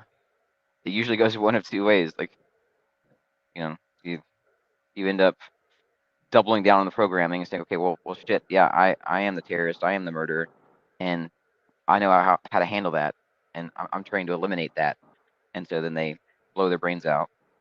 Or you have somebody that says they have to come to grips with it. You have to release that and figure out, well, what now? You know, this isn't the way forward, and peace is the only way forward. So I hear what you're saying, Mike. I mean, I know that a lot of people, and this is going back in my live streams a very long time ago, when I started talking about different things and whatever, or I came across people that would, you know, were willing to talk about stuff. When I say about the military or whatever, I mean, we were all, okay, we were all. Don't get me wrong. I'm not higher than the next person or whatever. But at some point, we all wake up in life. You know what I mean? And I could never understand how when somebody woke up to the fact of being pre-programmed and being taught to think a certain way or whatever, how they could still after that have parties when they're sending their children off to do the same thing yeah, that they realized was wrong. And I, for the life of me, mate, I can never, to this day, I still don't understand that. I used to see people, you know, oh, we had a party, you know, because so and so was leaving on such and such a day or whatever, and I'm thinking, hang on a minute, didn't I see you a couple of weeks ago, like saying that if you only had a known, if you only had been awake, if you weren't indoctrinated, pre-programmed, whatever, to think that way, da da da da da, but here you are sending your child off to do the same thing. well, it's the conditioning, Earth. It's what society is has as well. It's what people have been told is the societal norm, right? I grew up in Christianity or what people said was Christianity, and so did Mrs. Justice. And you know, she actually, there's she was just retelling me a story because my long term memory is garbage. Just the other day, she told me about a friend of hers. It was actually a friend of ours. Is her friend first, and uh, he was in our wedding, and then I guess a few years after that, like he had some encounter with some church people or something, and had some revelations about life and things, but those revelations came through the lens of you know the church culture that he was involved in, and it had a lot of condemnation and stuff on it. And so he came to her and like kudos to him because he actually called her out on it. It's like, hey, so you believe that I was going to hell and you said nothing to me? Like you claimed to be my friend for all this time and you never said, hey, like Yeah. this is you know this is what my belief structure says is happening to you. And she's like, yeah, yeah, but that was like, and when he confronted her, she's like, you know, I've been struggling with that belief structure, and like, and she was, I think that was when we were waking up to all the control and programming that was in the religion that we grew up in, and we're shedding all of that, and so, but that these cults and these this programming is deep, like it's deep rooted, it's generational, it's uh, and it's I think the wanting to be accepted you know, by people is a drug. You know, Oh, this absolutely. I agree with you on that. I agree with you on that. And I think a lot of people actually wake up. They wake up, or the rude awakening, I should say, is when they come back. And that applies to any country. When they come back and they realize that they get shat on by their own, yeah, that the government doesn't take care of them. You know, we've kind of used you, and now you're just there. You know what I mean? yeah. Do we want to deal with you now? You know, no, we don't. Um, I think that for a lot of people was a rude awakening. because if you were doing something that was so right, then why wouldn't the government take care of you? Why wouldn't they? Whatever. It's no different to what they're doing to people now. Like injecting everybody with a bioweapon, for fuck's sake, because that's what Yeah. it is. It's not an injection, it's a bioweapon. Have you seen what is it? The little clips from like the Davos Commission or the World Economic Forum, Oh, absolutely, mate. I post about that that shit all the time on where BitChute. that guy was talking about how humans are hackable animals and how like Yep. we'll look back on in 100 years we'll look back to this 2020 2021 as when like the mass global surveillance really hit its pinnacle because of the surveillance under the skin and all, like just the crazy stuff that they just saying live, like on camera, like what the hell. Yeah, so I mean it's again like that guy's a puppet and he works for puppets, and I don't I don't attribute it to evil, but again I don't. I think people use the word evil, Mike, because it just kind of there's no if you say bad, it kind of just doesn't cut it anymore.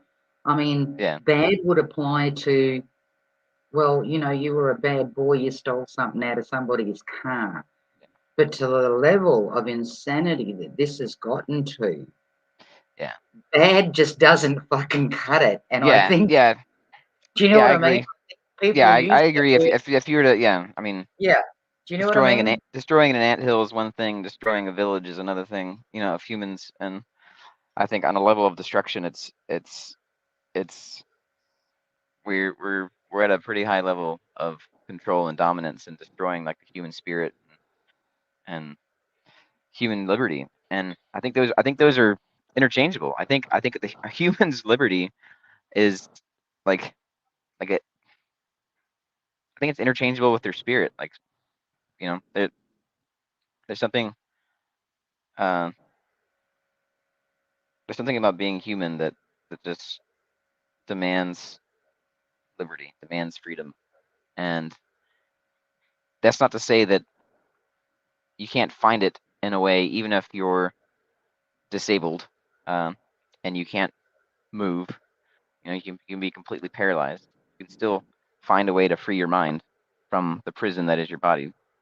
And just like people in concentration camps have managed to find a way to free their mind from the literal prison that they were in, right? But those are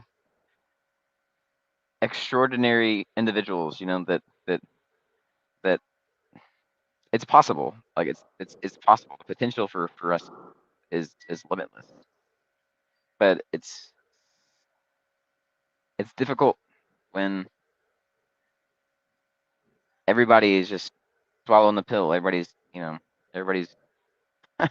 selling their freedom away. They're giving it away, and just so they can get another hit of dopamine for looking at a like on their phone, or you know it's Mate, to me, it's like I've said, and with all the other people that I've sort of found that I can talk to and whatever, is that people will settle in having a bioweapon injection so that they can go and have a cup of coffee like they can't fucking make one at home. yeah, Do you know what I mean? yeah. Well, I that I find and it that goes hard to that. to. It's that illusion of freedom. That's really what they want. They want the illusion of freedom. They want to be able to fool themselves enough to say, yeah, I'm free to go get my cup of coffee at the coffee shop. But they're not, because they had to subject themselves to medical procedures, and they have to show their passport, and they have to do all this craziness, wear their muzzle or whatever. And yeah, it's this illusion of freedom. And I think just like the greatest enemy to knowledge is not ignorance. Because if you're ignorant, if you don't know something, there's room to learn. And I would dare say that the first step to learning something is to acknowledge that you don't know something. exactly. So ignorance isn't an enemy to knowledge, but the greatest enemy to knowledge is the illusion of knowledge. It's when somebody thinks they already know something, then they've already closed the door, and that they're not open to receive and to learn. And so that likewise, that I would dare say the greatest enemy to freedom isn't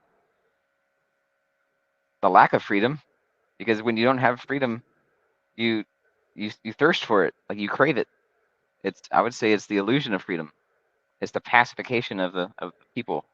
And if they have the illusion of freedom, if they bought off on the illusion, then they're pacified, and they're not going to thirst for freedom. They're not going to hunger for freedom, and they're not going to go out and try to do anything to ensure they and their children and their family and their neighbors and everybody else has freedom, because they're pacified in their illusion.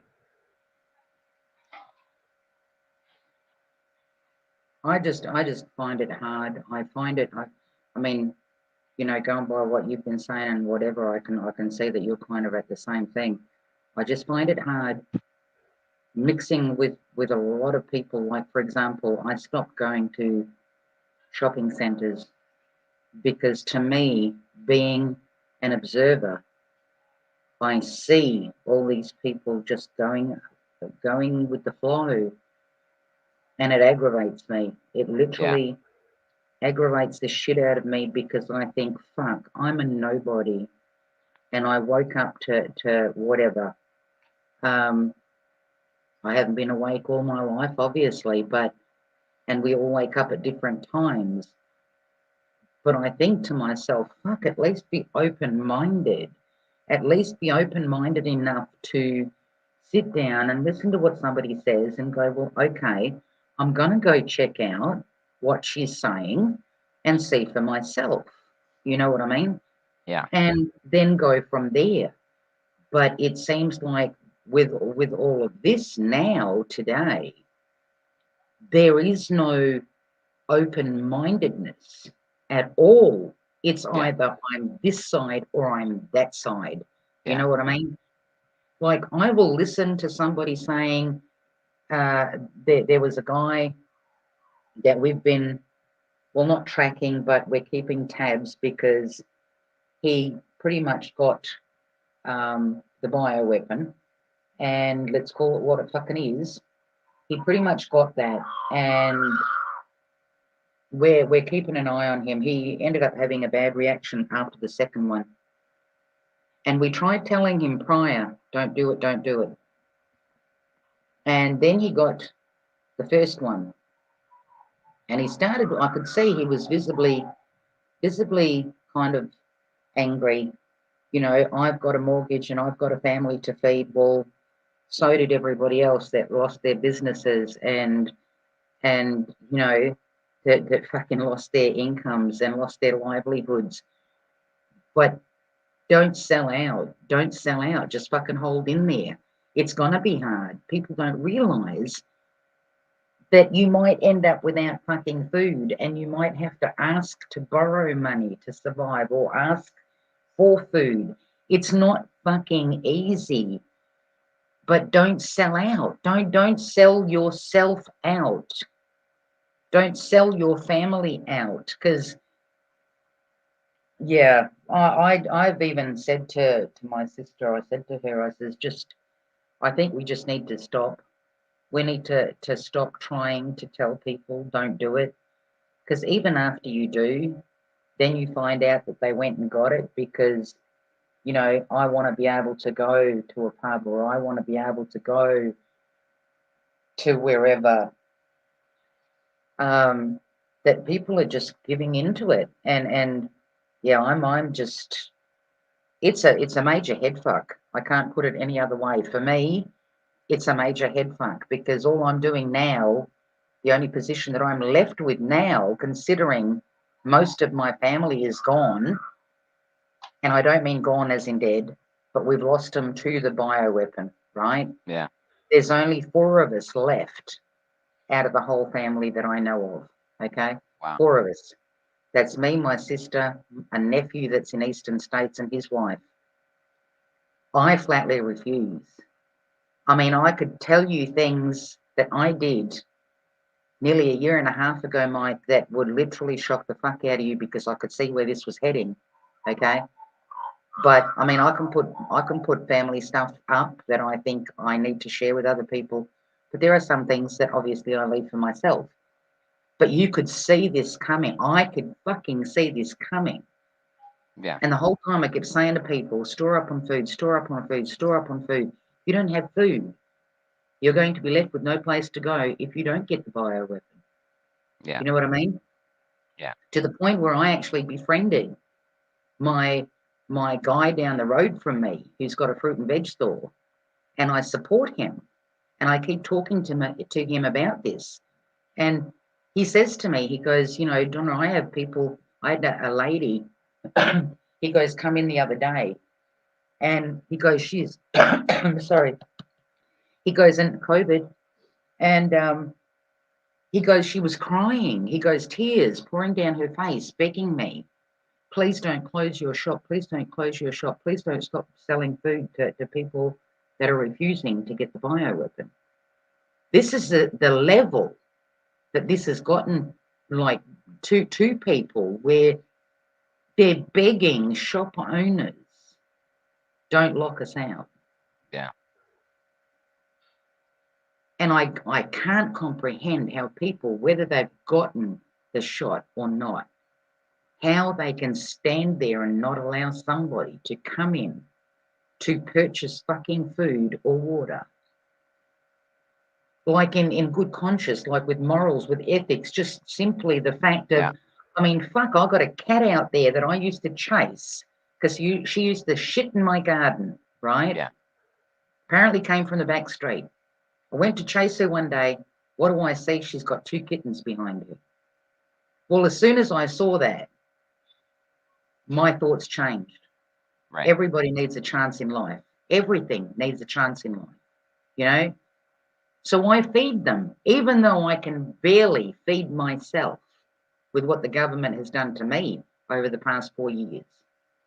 I struggle to feed those kittens, which hiss at me every time I take food out to them in the morning and at night time. They literally fucking hiss at me, and I laugh at them, and I go, come on, this is getting old now. Like, meow at me, fine. Hiss at me, I'm over it, right? But the thing is, I'm going to have to let them go when they get, which they're almost as big as their mum. Um, when it gets to that point, I'll let them go because, like I said, I'm struggling to survive. But what I'm trying to say with all of that is, at some point, the creative side of you kicks in. Do you know what I mean? Yeah. Like when I Yeah. saw the kittens, my heart went out to that, and I thought, "Fuck, you know, is she going to be able to provide for them? Is she going to whatever?" Well, can't people that have shops look at people the same way? Like, those people have kids at home. Who the fuck are you to deny those people the right to purchase food to feed their children? Do you know what I mean? Yeah. Just because you're scared that you will lose your business, just because isn't it better to do what's morally and ethically fucking right in your heart? Do you know what I mean? Yeah. Well, you said it. Necessity is the mother of invention, and I think people are just they've been programmed for so long, like their entire lives. Um, and so like our kids, we do unschooling, and they've recently gone to some parks and stuff, and made some friends with some local kids, and uh, like I had an opportunity to talk to one of them, and it's the same as talking to the adults. It's just programming. There is no individual thought. There is no creative spark, and I think that's by design. Like the people speculated that we'd be overpopulated at certain amount of billions of people, and the number keeps growing and growing, and it's we're not anywhere near overpopulation, and anytime that we would approach that as a species, like we would have a greater necessity to fix our shit and figure out a way to be more sustainable, or to be a multiplanetary species, or any number of things to fix the problem. Like the need would arise, and we would collectively become more and more creative out of necessity. And so I'm like an internal optimist, even though on this this chat, I know it probably hasn't sounded that way. I've been kind of down lately, but I think I've been internalizing a lot of the darkness that is in the world, and but I know that, like, the darkness is the predecessor to the dawn. I know that, you know, in order to grow a fully lush, beautiful rose, you need some manure. You need to throw some shit on it. And the world's going through a shit time. It's going through a dark time. But we're in like we're emerging into another dawn of a golden age, like on a 12,000 year cycle. And this is like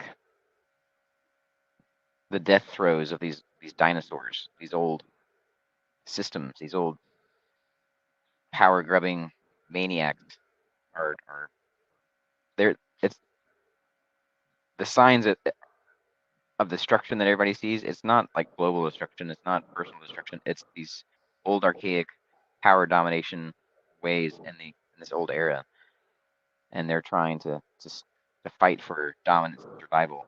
But like the dinosaurs, they're dying off, and so what do we use dinosaurs' blood for today? We use it for fuel. Like the fossil fuels we use to power, you know, locomotion and power our uh, way of life today.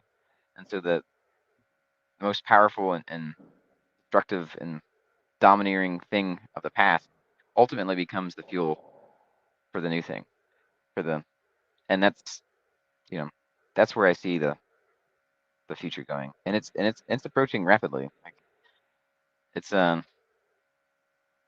yeah, there's some major shifts happening globally, and it's not. It all seems bad and dark and evil and destructive, but out of the void, um, out of the darkness comes the creative spark. Like that's where every creativity, everything creative, every new thing comes from darkness. It comes from an area outside of your current understanding, like an inspiration. Like it's not because you added up the sum of your learning. It's not because you sat down and you tried to figure it out with all the math and all the logic and all the things that you've been taught. It's because something hits you upside the head. With it literally happened. With like Newton and the apple, or Einstein like did patent stuff for a clerk's office, or like just trivial shit, and then divine inspiration happens. You have this creative spark out of nothing. You're not even focused on that problem. You're not even focused on any of this, and then you have something that pops in, and and that's where we're at. Like all this chaos and darkness that's happening, um, is it is forcing necessity, which is also a good impetus for creativity, but it's also taken taken us to places where we don't, in an unknown direction. So, and the unknown is the fertile soil for creativity, for creations, for new things to emerge that uh, replace the old thing, and the old thing being like these fucking crazy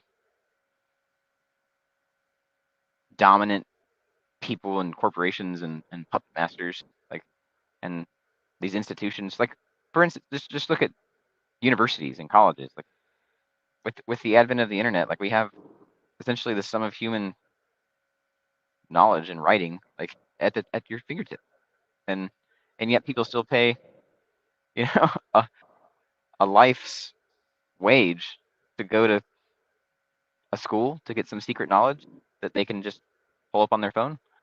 It it it doesn't make sense. The prices that they've been hiking for years because they've seen it in the university setting. They've seen the death of these old archaic systems.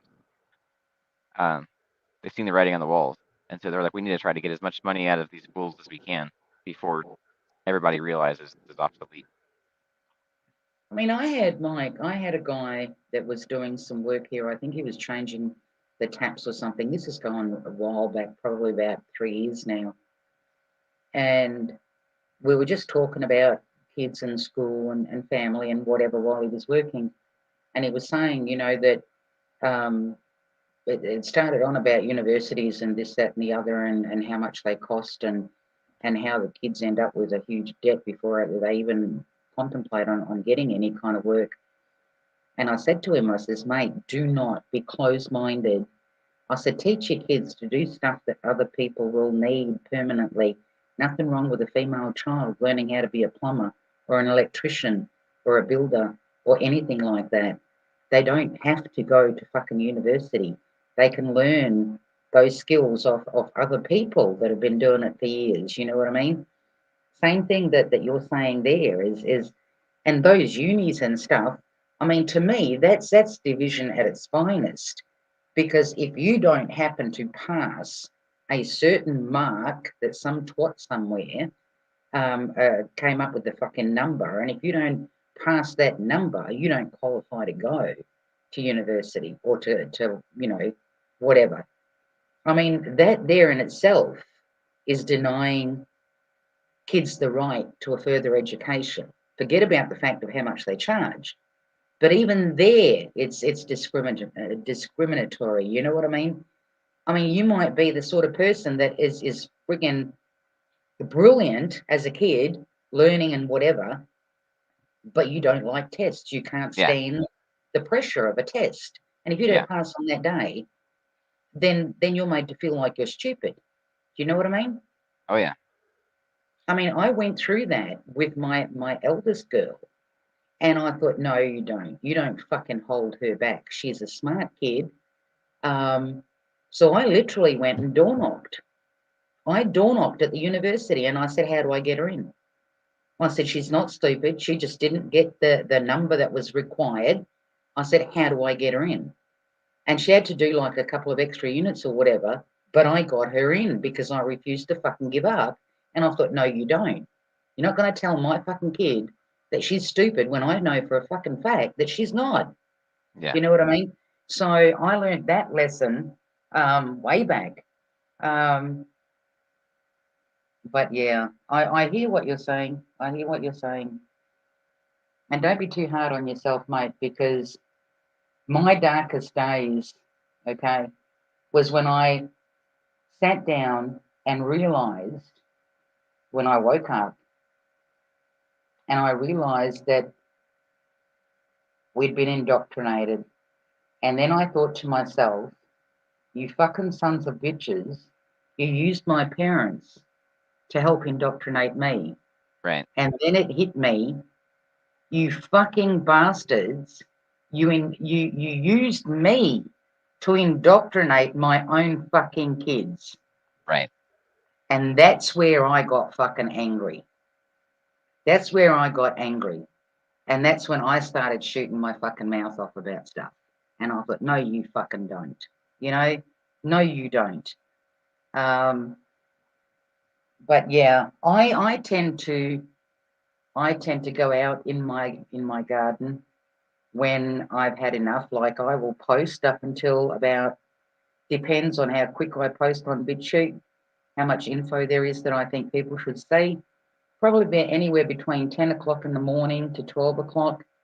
I literally turn it off and I will go out into the garden because if you're just listening, I found, and this is what used to happen to me before, I could literally sit here with the information that I come across and the information that I think that people need to see. I could be sitting on this computer 24/7 without Yeah. even going to bed Yeah. and posting and reading and then researching and looking for stuff and reading more fucking negativity and negativity on top of negativity. And before you know it, you just don't want to do anything, It which is weighs you what you down. said before. Yes. Yeah. You don't have the will to do anything. Like, you know, weather modification. And I think to myself, I can see and have been able to that my poor fucking plants don't know when they're supposed to fucking fruit or not. You know what Yeah. I mean? Shit's Yeah. growing in the middle of winter when shit should be fucking dormant. Like, Yeah. I can see on my own plants and I look at my lawn and I think, why the fuck am I even watering that shit? Like, why? Like, why am I paying fucking bills when I'm going to get my ass fucking whooped, whether I do or I don't? Yeah. It just turns out to be too much negativity. And I always say to people, you've got to put a time on it. You have to. You put a time on it and then you walk away from it. Because if you don't, it will take over your life and it's just doom and gloom. There is nothing else. You get to a point where you can't see anything good anywhere.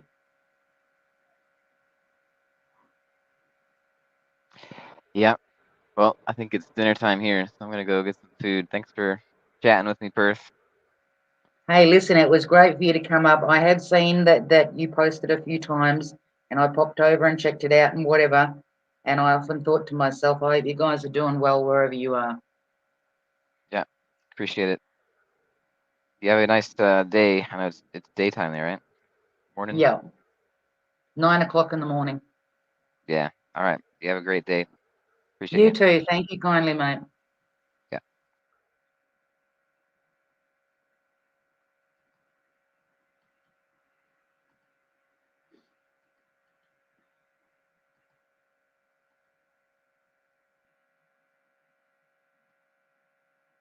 If anybody else wants to come up and share their thoughts on things, please do so.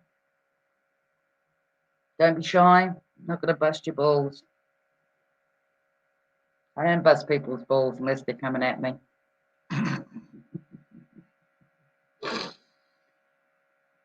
I am cooking and baking bread, but I have it on loudspeaker. Oh, thank you kindly, Brian. Stop watching a lot of stuff because I'm sick of watching it. I watch a few videos a day and then just senseless stuff. Dinner time all around. Dinner in Aussie equals lunch and supper equals dinner. But people, just remember, don't like I said, don't make your days full of negativity. You know, because it's not good. It's not good for your health. You've got to get outside, get some vitamin D, pump yourself up with vitamin C and D and zinc and quercetin. Add garlic to your diet. Stop drinking the tap water.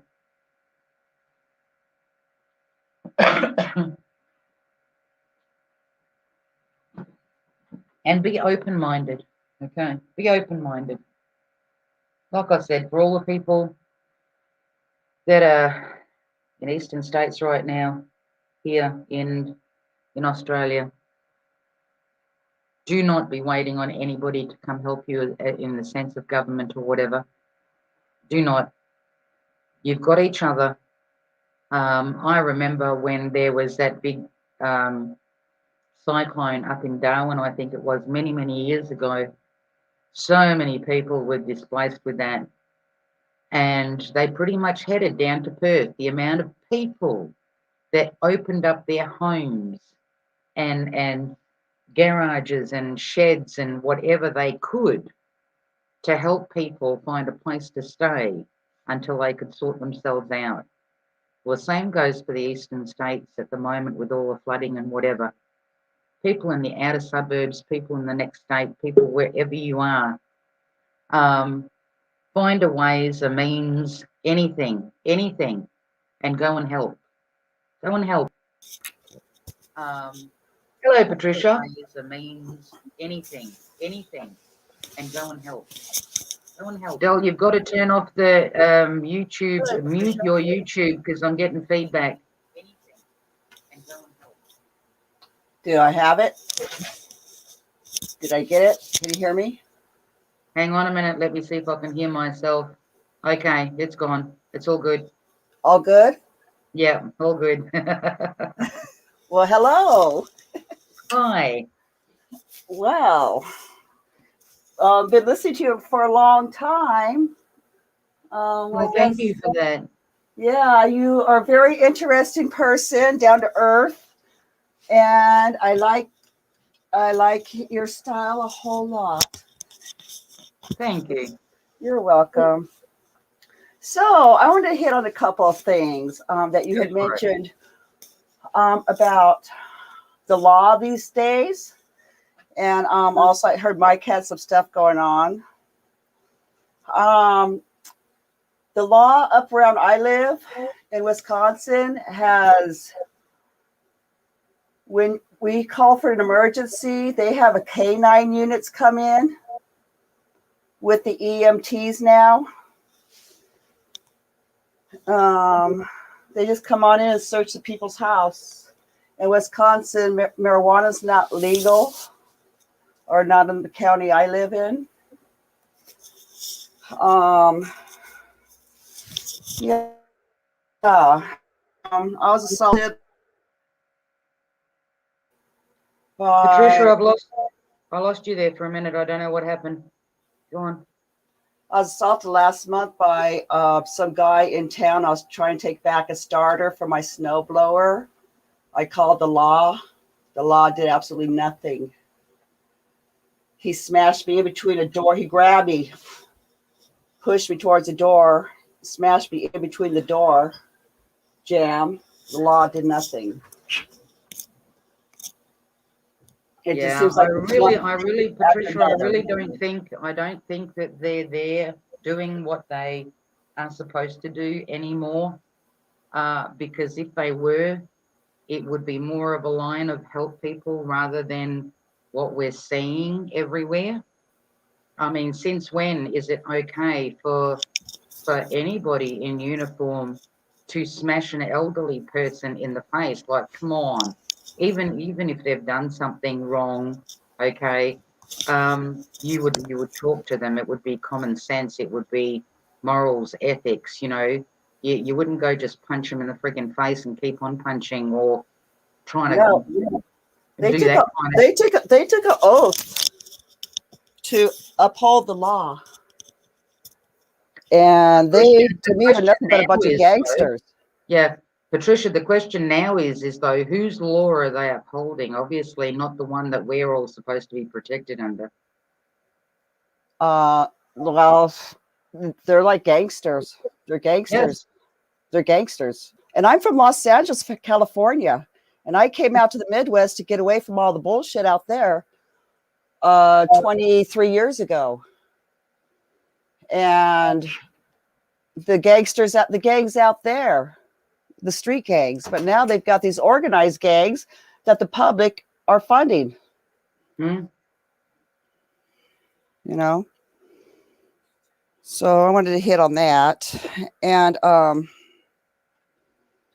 then the reality of like our whole lives were a whole lie, everything our parents are telling us all of our lives and what their parents had told them. How one day we come to reality that everything is just a big lie, including Exactly. And including the that's a government. huge, yeah, and that's a huge pill for a lot of people to swallow, you know what I mean? It Um, sure is. but you kind of hope that they'll hear something somewhere.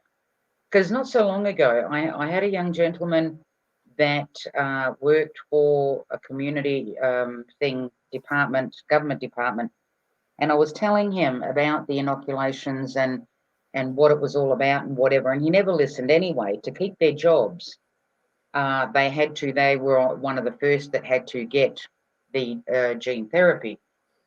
And not so long ago, he showed up and he's talking to me and he says that, he spoke to a friend of his and his mate was saying to him, bro, don't do it, don't do it. It's this, that, the other, whatever. What are you doing? Go and look at this and go and look at that. And obviously, he'd already gotten it twice, right? But he took what his friend had said and he went and started looking, and he came to the realization that what he was told had been a lie. But obviously, already taken it twice, right? Mm-hmm. And I said to him, I said, listen, I said, you're not alone. I said, people wake up at different times. And he said to me the last time he was here, he goes, thank you so much. He goes, for trying to tell me. He goes, but he goes, I didn't listen. He goes, and I'm really sorry about that I didn't listen. He goes, I am now. And we pretty much sat and talked some more, and I pointed him off to the BitChute channel. I mean, obviously there are things you just don't want to tell people directly, especially if they have taken the gene therapy. I find it hard to say certain things to those people because I don't want to be that cruel. I don't want to be part of this fucking cruel shit that is going on towards humanity. So I just directed him. I said, listen, all the information that you need, you'll find on my channel on BitChute. I said, just go there and look for all the doctor videos. I always put Dr. such and such, whatever. And I said, just go and listen to those because I wanted him to hear it for himself and to come to his own conclusions. Because in the time that we're in at the moment, I think we also bear, as much as we want to wake people up, we also bear the responsibility of being careful who we say what to, because you don't know who you're saying it to. It could be Right. somebody that is mega sensitive, and then you turn around and hit them with something potent. You don't know what that person is going to do. You know? Right. And I will be fucked if I want to carry that burden of somebody, you know, And committing suicide. it works both ways. It works both ways. You know, it works both ways. I don't like people like, because I didn't get involved with the jab. Nor did I have my husband, my adult kids. I told them how I felt about it. None of us got it. We're all alive. We're fine. We were sick, but who's to say we're even sick with that stuff? Because I didn't even go get my name involved with the bullshit. I didn't want to get my name involved. No clinics, no nothing. No test sites, nothing. And that's how we were around here. Yeah. I just, yeah, like I said, I worry sometimes, and I hold back sometimes on what I say because the news of what has been done and the more information that comes out could be devastating to some people. So just please take note of that, folks out there, if you are trying to wake people up. Yeah, well, I try to wake people up, but they, you know, I can't say too much. They got to figure it out on their own. I mean, my children, those are my, I mean, even though they're adults, but my family stuff. I mean, I have 5 sisters. I'm the only one who did not get it. And that's just really just fucking crazy for me. Well, my little one tried to get it. She got one, and she's still sick like 7 months later. Mm-hmm. She's still sick. Yeah, see, that's where, Patricia, that I get what you're saying, because as I say to people, that's where I am at the moment, is I'm just literally sitting back now, observing all the ones that we know that got the bioweapon, and we're basically just keeping tabs on them as to whether they get sick and stuff like that, because that's all you can do, you Yeah, know. yeah, we've got to sit here and worry about their injection now. It's a sad state of affairs that the world governments, and it is the world governments, put everybody in. Yes, it is. But they have their agenda and they're pushing forward, and we can't give up. We have to push even harder, you know. We have to Sure push do. even harder. Yep, can't stand idle, can't stand idle. Got to get creative. Regardless how you got to get creative, you got to get creative. Got to outsmart them. Oh, in any way possible. You know what I mean? Like, that's what I thought was brilliant about when I was watching the and promoting the Canadian Freedom Rally that they had the truckers there. You know, when the cops tried to bust the people for bringing petrol to the truckers in the jerry cans, Right. and then somebody put the word out, everybody go get jerry cans. So everybody did. Everybody was walking down the friggin' street carrying these red fucking jerry cans, and the coppers didn't know which way to look because they didn't know who had petrol, who didn't have fucking petrol. Do you know what I mean? Yes. So, like you say, we do have to get creative. We have Yes. to. Some of those petrol cans should have been filled with some nice drinking water too, and really threw them cops off. But yeah, just watching all of that, and yeah, to me, it was great, and I used to get goosebumps because I'd think to myself, it's amazing what humanity, as in the useless eaters that we are, as they call us, the useful idiots, the parasites, the terrorists. It's amazing what we can accomplish when we come together. Sure is. It sure is. Yeah. So so your first name is Colette. No, my first name is Donna. Donna. Oh my Yes, God. Well then, excuse me if Colette's on the phone out there. Hello, Colette, if you're out there. Colette's in chat, I think. Right on. I've been seeing her for many years too. I wanted to throw that out there also before I forgot. Yeah, so I just get creative at home and rip a room apart and rearrange it and everything like that. And so I have to exert my energy like that. I'm disabled, so I don't go too far from the house. And actually, I've been home for like 10 years, but I've been on the disability list for, oh God, 15 years, I believe. So I was quite adjusted to staying home and not being around people. And I did work in the public all my life. So it was like a vacation that 10-year. But then, so when they put us on lockdown and everything like that, I was like quite adjusted to it all. So I had no issue with it because I was already on lockdown as far as I was concerned, because I was sick of the government and the politics and all the bullshit and just the people, the rudeness. And I mean, I wasn't on payroll anymore. I didn't have to be nice to be on pay. You know, when you're on payroll, you got to be nice to the public, you know, or otherwise treat them as they treat you. And that's just what I believe. Patricia, there you go. Colette said hi to you in chat. And Kiwi, yes, you can rename me if you want.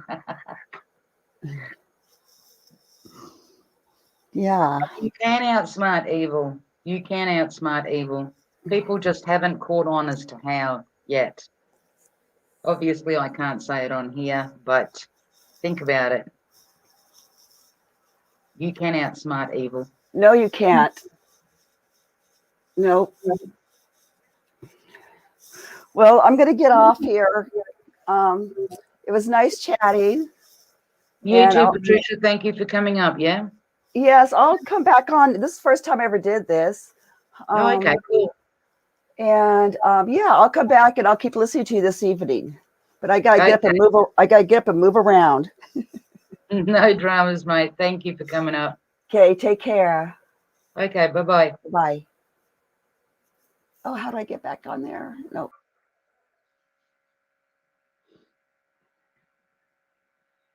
They only want 1 billion people left. Yeah, well, like I said, Brian, they're moving their whole thing towards a supposed war to distract people, and they're moving onto climate change.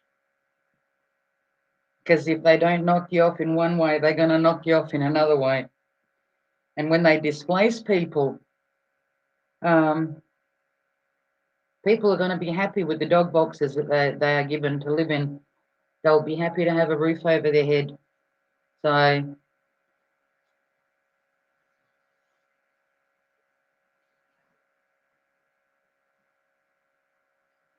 Ted C, if you can't be nice, then don't say anything at all.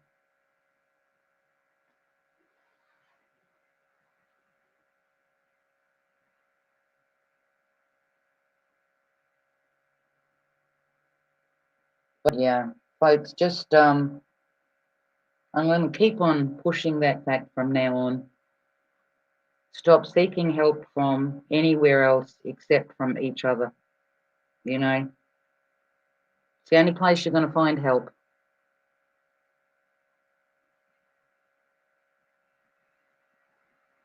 It's the only place that you're going to find help is from each other.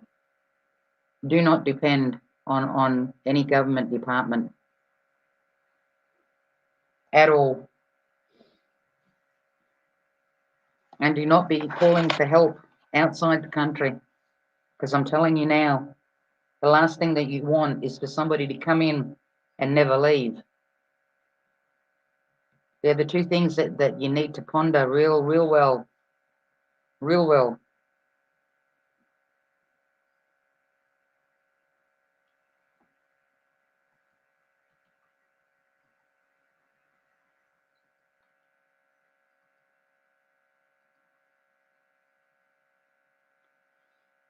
If anybody else wants to come up, please feel free, people. Like I said, we don't have to agree on certain things. It makes no difference as long as we're all on the one page of the fact that we all want freedom or like our freedom. I want someone to help me rip a room apart piece by piece. First one to own 3 acres next to a stream or lake wins. Your start time now. Don't call 911 to your home either. Oh yeah, last place you want to be going to is a hospital. So what are you making me, Brian? And what time do I need to be there? Like when is it going to be ready?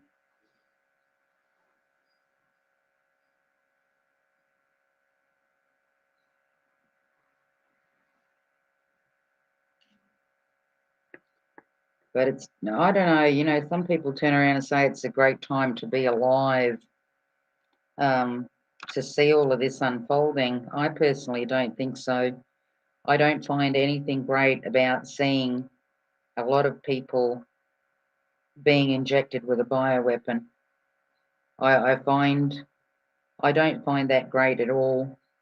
The fact that they have no recourse, the fact that you know that some aren't even aware of it, that some are still defending it.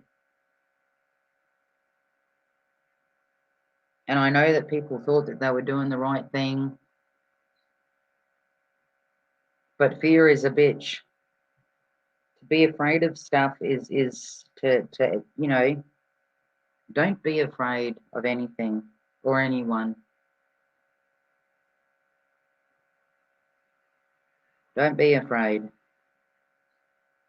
I've had a lot of different experiences in my life, and if I had have been afraid in the very beginning, I tell you what, I wouldn't have made it to this day.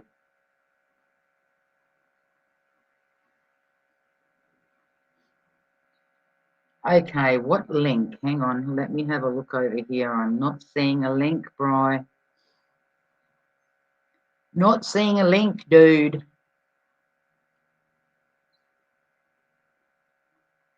Okay, let me. It's the dog catcher pics. Brian, I'm not seeing a link.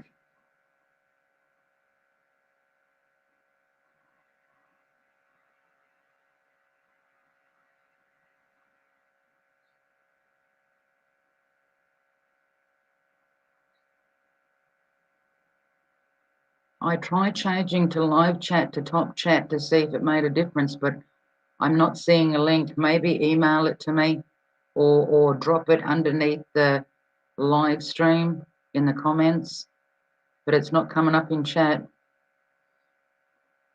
Oh, absolutely, Tanya.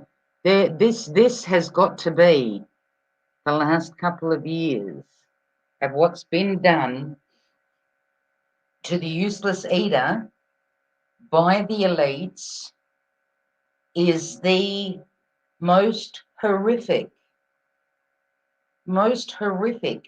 And like Mike and I were saying earlier on, you know, I think people use the word evil because there is no, you know, when you talk about something and people go, oh, like, why do you swear? And you go, it was really fucking bad, dude. Because the word bad on its own just doesn't explain the it there's no power to it. Do you know what I mean? So we can use the word horrific and we can use the word bad and we can use the word evil and we can use the word crimes against humanity, but I think the word that we want to use doesn't fucking exist. You know, it doesn't exist.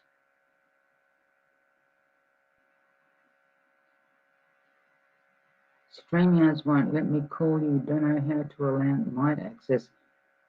Sorry, Chunky, I can't help you there. I have no idea. I do know that when some people try to come up, it says that the mic and the camera or something or other, no access to it, and I never know how to help people with that. So sorry on that bit. But people, again, I'm going to keep pushing it. Don't depend on your government because they're gone. They're in a world of their own, and you know what they're trying to do to you. The only way that you're going to get any help is from each other. You know, it's the only place you got to go to for help now. Pumpkin bread. Oh, I've never eaten pumpkin bread. Do you kind of like eat that on its own, or is that specifically made to go with a certain dish?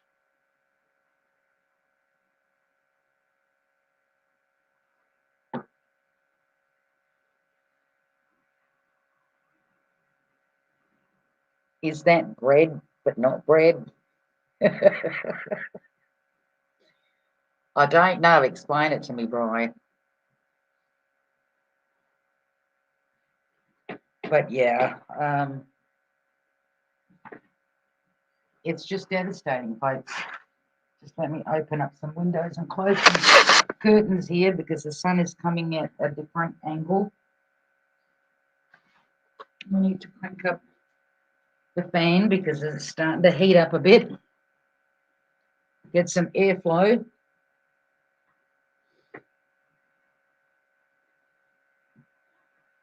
I'm watching a few live streams on Freedom Rally in Maryland.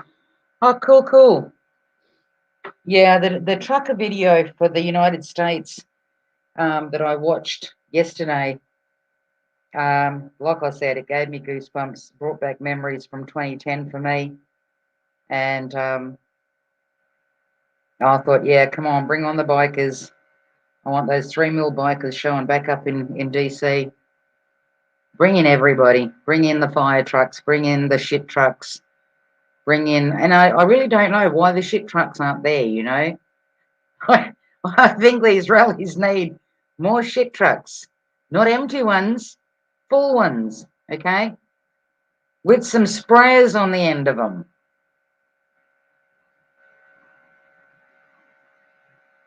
But yeah, would make a hell of a video.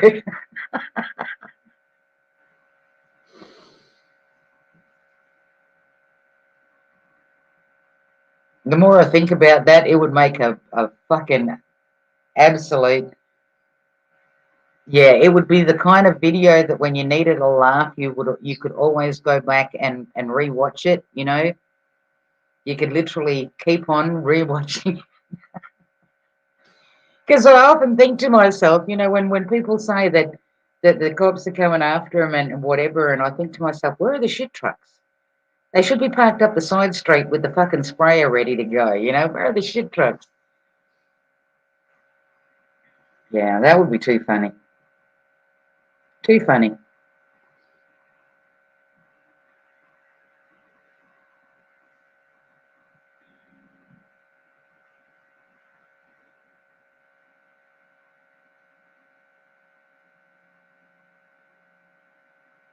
Beautiful day in Maryland. I'm going to DC. It has to be very cautious.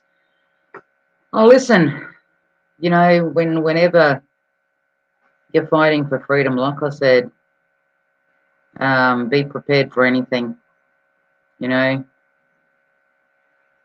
not necessarily is the fight for freedom without bloodshed. Just depends on how bad you want it. And it's not a call to violence for anybody. But yeah, I just think to myself, and these are my opinions only, but I think to myself, like I've said to you people, how do you fight a corrupt judicial system legally? You can't. You can't. And if you think that your freedom is a God-given right given to you by the Creator, then why do you need to ask for it? Why do you need to ask for it? Makes no sense to me.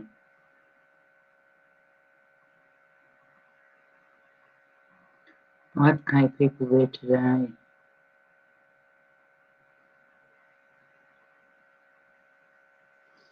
Yeah, the video I saw was great. It was absolutely great. There was just fucking truck and car after truck and car after truck and car.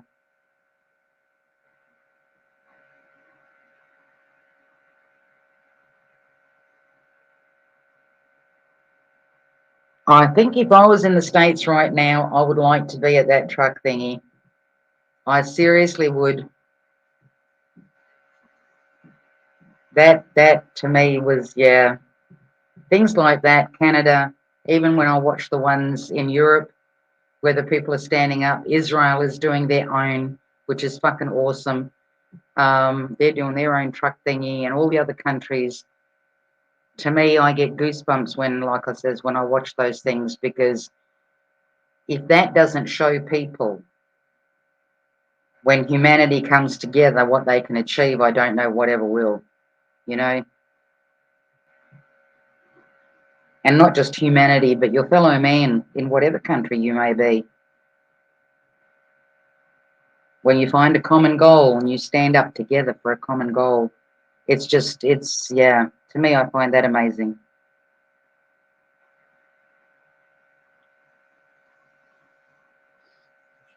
Oh, absolutely, mate. Absolutely. And it doesn't matter. It doesn't matter whether you've been inoculated or not. It makes no difference. This has come down to way more than anything now than people's freedom. Because I mean, I had to laugh. Well, not laugh as in funny laugh, but who was it? Oh, yeah, the same young guy.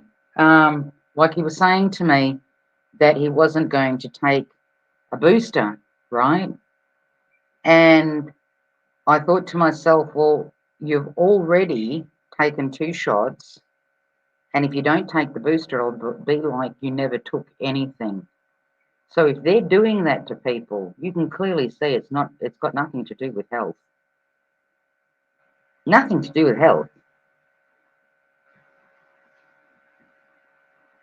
And coming from a video that I saw this morning, people, try and not refer to it as the V. Try and refer to it as inoculation, injection, bioweapon, anything but. Anything but. Okay? Stop using their narrative. If you got sick, you got the flu. You got the flu or a really bad cold, really bad flu.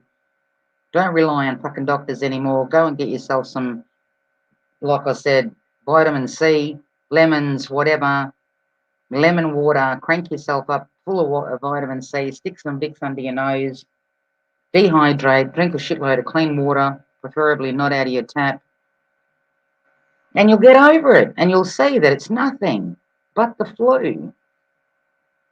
It's nothing but the flu. Some young guy, is he from...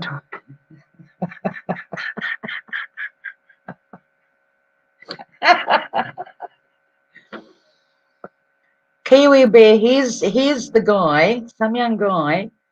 He's not actually from Taiwan. He works at the, well, he might be from Taiwan, but he's actually at the restaurant that we have here in Northbridge called Hung Long.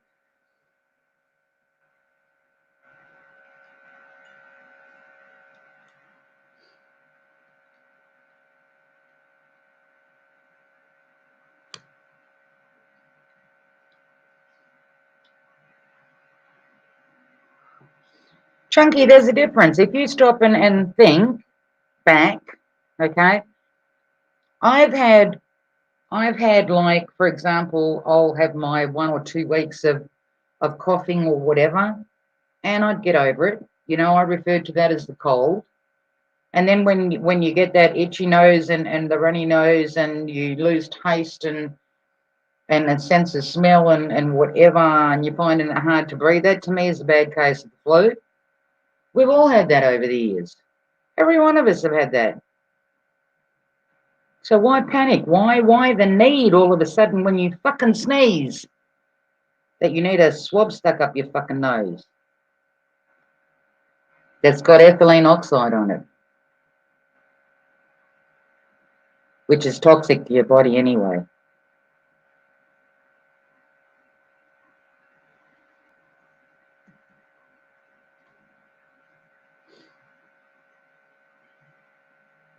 And just in case for the people that don't know, the so-called the rat test that is out now that you can supposedly do at home, that's got something or other azide on it. I can't remember what the full name is. If somebody can drop it there in chat, it would be great. They're no different. They're as toxic as what the other ones were. The other's ethylene oxide, but the new one, that's got, is it sodium azide? So something or other azide.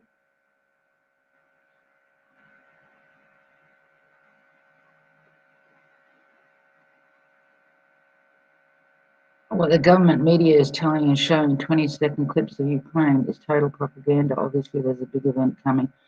Oh, listen, the next big event, you know, and like somebody was saying this morning, they're probably pretending to drop all of this stuff, you know, like the muzzling of people and all the rest of it, because they're giving you a break before they hit you with either climate change lockdowns or with another fucking pandemic. Who knows? Pandemic. Call it what you will. But I do have to question some of these doctors. You know, you listen to them and where were they before? You know, where were they before is my question to all of them.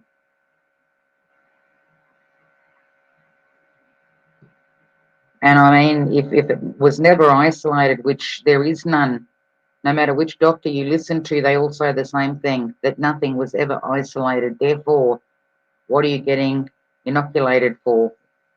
And yet, they still sell books on stuff and they're still promoting sales on their own products, you know. And I hate that, because to me, if you're all about that kind of shit, then really, do you have your own best interest at heart, or do you have humanity's best interest at heart? I mean, like I was listening to another video this morning, and it got to, they were talking about the worm thingies, whatever, eggs, parasites, whatever. And then the guy says, oh, you know, if you want the full version, you need to go to the website and register or something or other. And I figured, come on, if ever people needed fucking the truth and information is right now. Why would you do that to people? You know, why would you do that to people? Why would you say to people, oh, you have to go register or you have to you have to send in $5 or you have to whatever. Like, why?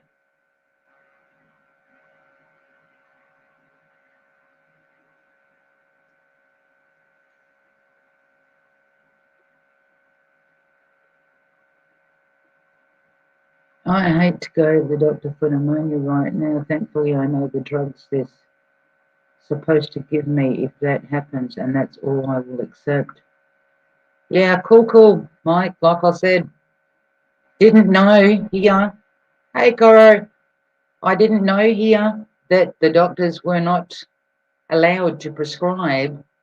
And I'm not saying all doctors, there might still be a few out there that are, but I didn't know that they weren't allowed to prescribe antibiotics for a chest infection.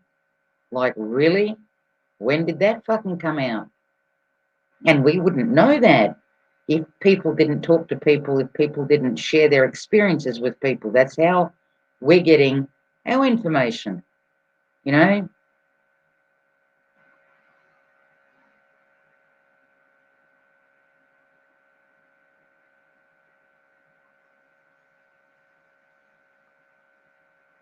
Thank you, Brian. Sodium azide, thank you. So if you're being told to stay home and rat test, know what you're sticking up your fucking nose or in your mouth or wherever it is that you have to stick it. Sodium azide. Look it up. Oh yeah, let's not even go into the nanoparticles and what they're doing. Happy days. That's just a whole other ball game.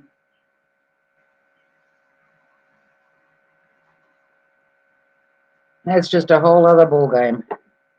That's why I said when you try and explain as to what's going on, or you try and put a word to what is happening and what has happened over the past couple of years, I don't think that word exists here on planet Earth. You know, I really don't. It's a combination. Maybe somebody needs to make up a new word for it. You know, like a combination of horrific and horrible and evil and bad. And yeah, why don't they change the definition of that while they're changing the fucking definition of everything else?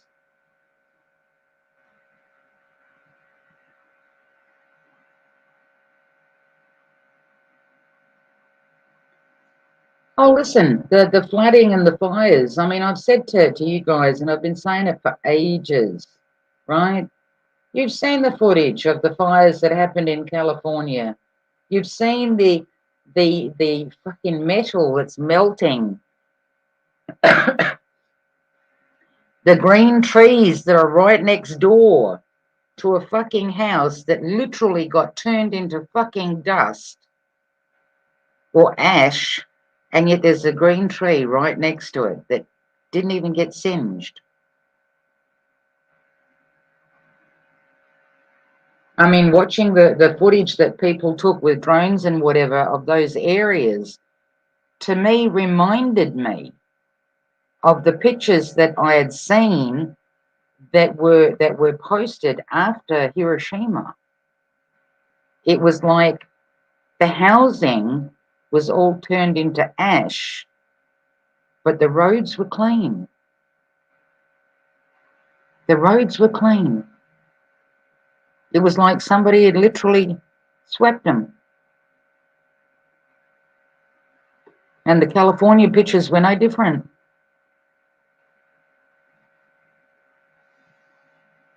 I mean, we don't know, people. We don't know how long they've had this shit.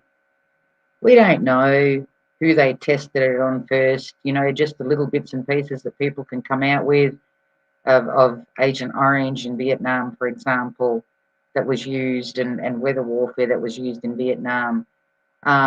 Things are coming out now, but look how many years it fucking took. Look how many years it took.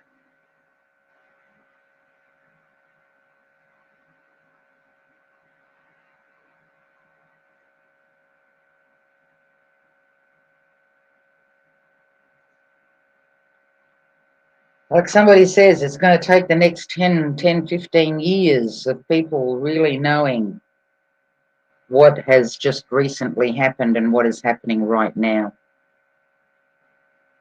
And again, I brought it up once before. This is all people. It's all forced mix. It's all about moving people. Because nobody's going to sell their house if somebody comes and knocks on the door and says, will you sell your house? Why would you want to move? You know, why would you want to move?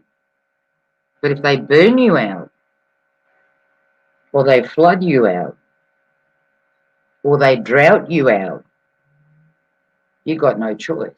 You're left with no fucking choice. And I said to you guys, they reached their goal with this last thing. They reached their goal. Oh, cholera, abso-fucking-lutely, mate. Absolutely.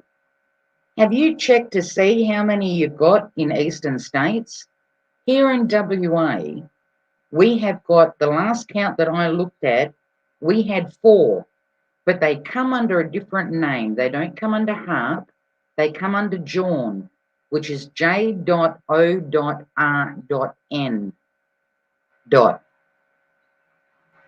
There's one in Exmouth. I know there's one in Exmouth. There's one in Laverton. There's 2 fucking more. Hang on, where was the other one? I could always get 3 and I would always forget the 4th. Now I'm getting 2 and forgetting the other 2. I know there's one Laverton, one in Exmouth, and there's 2 more that I'm pretty sure are south of Perth, not north.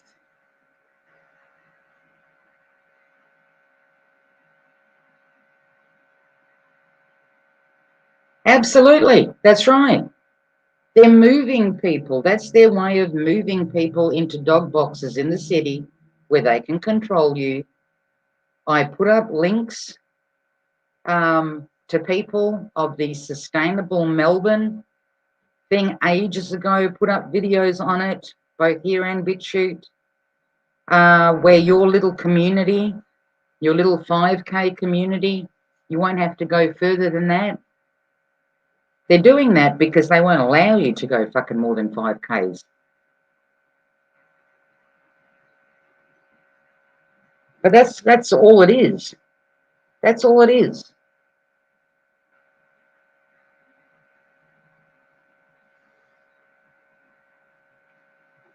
This year, possibly next year, there's going to be climate change.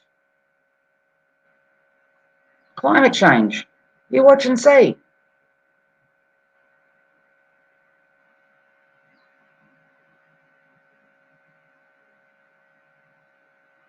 You're going to be seeing this everywhere. Every fucking where. That out of nowhere shit's going to happen. Oh, fuck. Here, not so long ago, a couple of weeks ago, if that, in one suburb, they get enough rain come down. I told you guys about it. Enough rain come down that would take probably a half a year to a year for it to come down. And yet in my suburb, which was a couple of suburbs away, right? Nothing. I was lucky to get 2 drops. Now, was that a peak later using fucking HARP? Probably. And they fucked up and they just dropped everything on one friggin' suburb.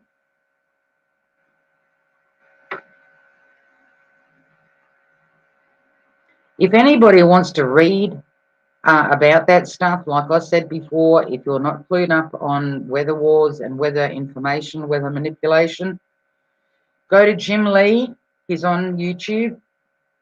And go to his website, which is called climateviewer.org, and you will find everything that I'm talking that dates back all the way to, I think it was it 1947? 1947? If not before, I don't know, but it does go back, right? But he's got it all there. He's got another one where it's the climate viewer where you've got the maps, like Google, but his is way better because it shows literally, if you want to click on where all the reactors are, it'll show you where just everything and anything that you could possibly want to know. So if you've not heard of Jim Lee, he is on YouTube. And another place to go to actually check out Weather War, which is Weather War 101. I think the guy actually stopped posting ages ago. Who knows? Maybe he changed his channel to something else, but I'm pretty sure that Weather War 101 is still there.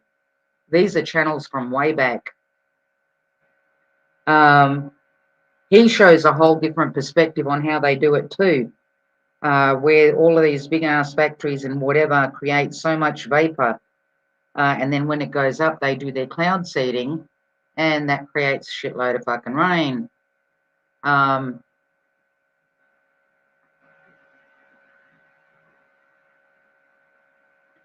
Since they got Tesla's patents and blueprints, including his earthquake machine or Gen 1 harp. Oh, absolutely, absolutely, absolutely. You know, they've got technology that we don't even know about yet. You know, they're probably testing it on us right as we fucking speak. But it's been around for years, folks. It's nothing new. What is new is the fact that they're spraying you without even blinking a fucking eye. They don't care whether you know about it, whether you don't know about it. They don't give a shit.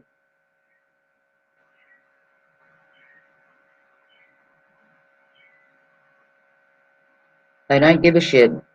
They don't care. Because they can see that the useless eater is not doing anything about it. You know, nobody's stopping it. The people that have tried and whatever and have wanted information released, like Jim Lee, I mean, I don't know how that man doesn't have more recognition from people. He has devoted so much of his fucking time and his life to putting the information together and to putting those websites together, you know, climateviewer.org and whatever. I don't know why people aren't going there. Maybe now that shit's hitting the fan as far as climate change, maybe more people will start actually listening to him and checking his shit out.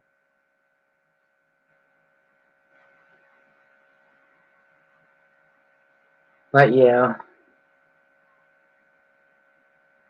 it's just all fucked up everywhere, and they're gonna throw it at you. They'll throw it at you from every fucking side, you know, because now that they've got people concerned about their health, they've got families concerned about families' health. What a good time to displace everybody. You know, you're going to be so inundated with fucking problems that when they do give you the dog box, you're going to be happy. And they were right. You will own nothing and you will be happy. I mean, I was looking at a website that was shown to me by a mate in New South Wales. They're sustainable dog boxes. And if you look at these things, I'm telling you, people like to look at them. You think, oh, wow. If you didn't know what they were. Yeah, it doesn't matter. It doesn't matter, chick. Okay, you've given Mike all the plug that you can. Jim Lee's a great guy, and it doesn't matter that he doesn't go live every night.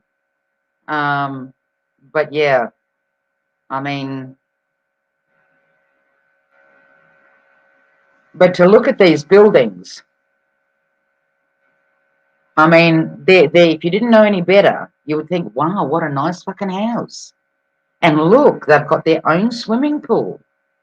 And there's a gym on the premises where you can go free.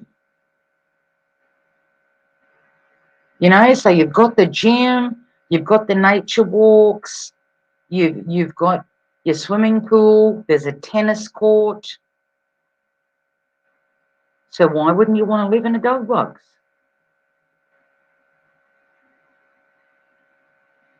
This time next year I will be rich. I have unvaxxed, AB positive and unwanted semen.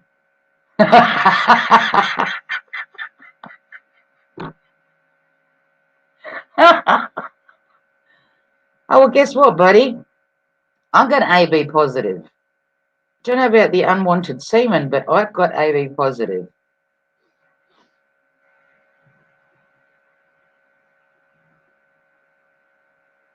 So there you go. That makes two of us.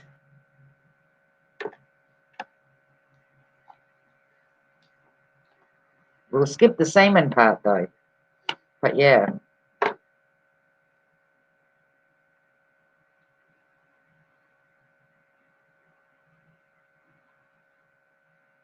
Because all of that chick, the Chernobyl bit, the man that lives there, the man that feeds, don't know if you've watched the videos, he goes there and he's been feeding the animals for years. The man ain't sick. You know, I posted a video on BitChute the other day, an old video that somebody found of a guy giving a lecture somewhere. I can't even remember what the guy's name is. Was their surname something Gallon, I think, Golan, something like that.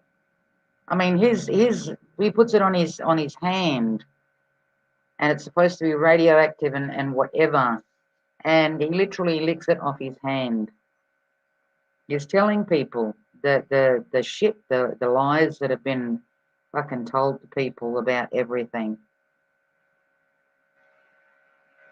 You know, I mean, we don't know. We don't know. Don't know. But in the last 2 years, if nothing else, like I've said before, we sure as hell got educated on viruses and do they exist, and on spike proteins, and on Lord knows fucking what else.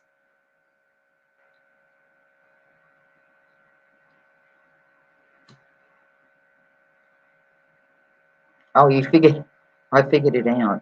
What did you figure out?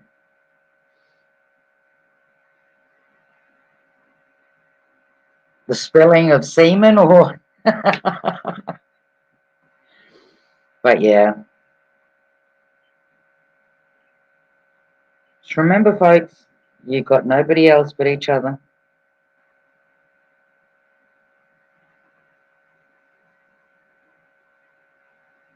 I'm just happy that Putin's going around bombing biolabs.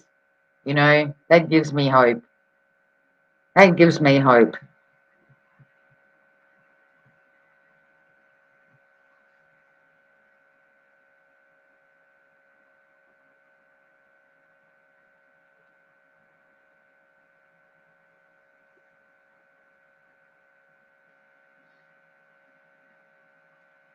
Belarus was not following protocol.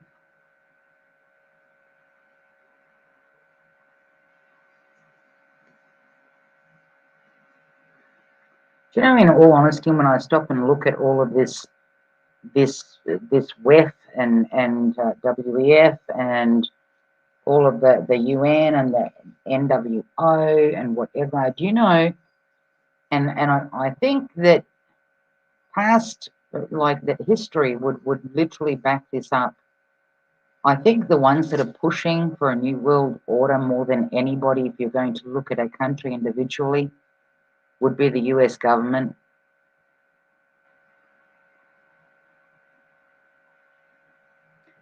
Do I really think that's what's going on? Gary, jog my memory. I just said a bit here. Love you too, bro.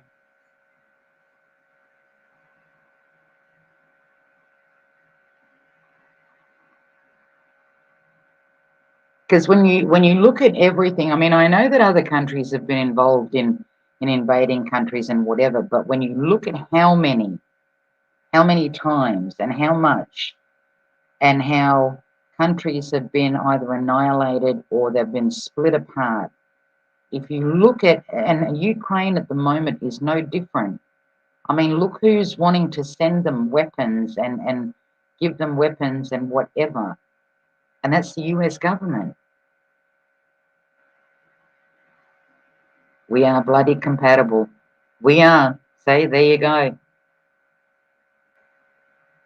About the biolabs, oh yeah, Putin's not in Ukraine because he wants Ukraine. He's not in there to bomb the fucking civilians, okay? He's in there bombing the biolabs. And that's why the US is pissed off. Because those biolabs were made out to be like they were a security thing of some sort or whatever, but when in actual fact, they're biolabs. The last place that Russia took over, I think, which yesterday I read about it, was what was it called? It starts with an M, something like Mepabol or Mebapol, something like that. That's where another biolab is.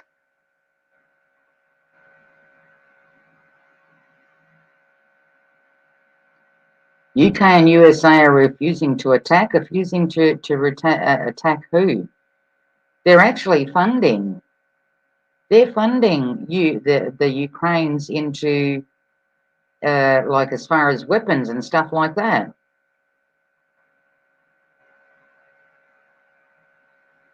Thank you, Brian. That's what I was referring to about that guy Gillen, whatever his name was.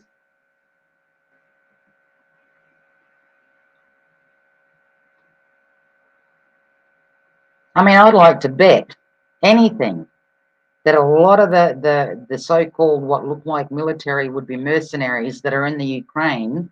I'll bet you anything, and I'm not a gambling person, but I'll bet you anything they were sent from the US.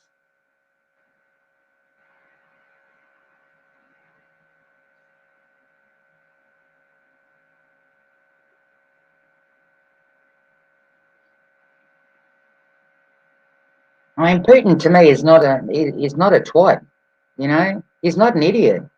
He's a Russian first. He's going to stand for his people, unlike all the other presidents and prime ministers everywhere else. They're putting their asses first and their dick swinging competition before their own fucking people. Do you seriously think that the US or here in Australia that the government or whatever that the military are going to give two fucks whether somebody starts bombing and the useless eaters get knocked off? Of course they're not. They don't give a shit. I found out years ago from somebody that works with the State Emergency Service. I said, just in case of a war or a bombing or whatever, is there anywhere that people have to go get shelter? And they go, yeah, there's one old bunker that was left over from the last war or fucking something or other.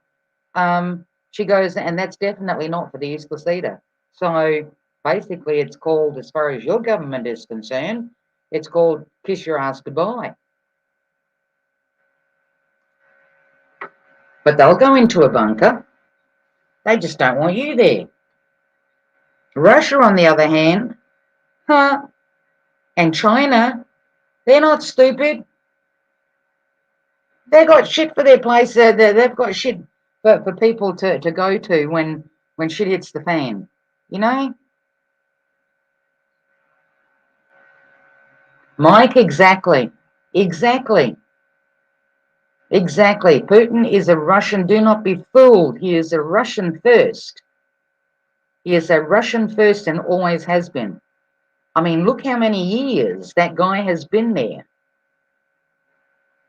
Do you seriously think if people fucking hated him that they wouldn't have tossed him out by now?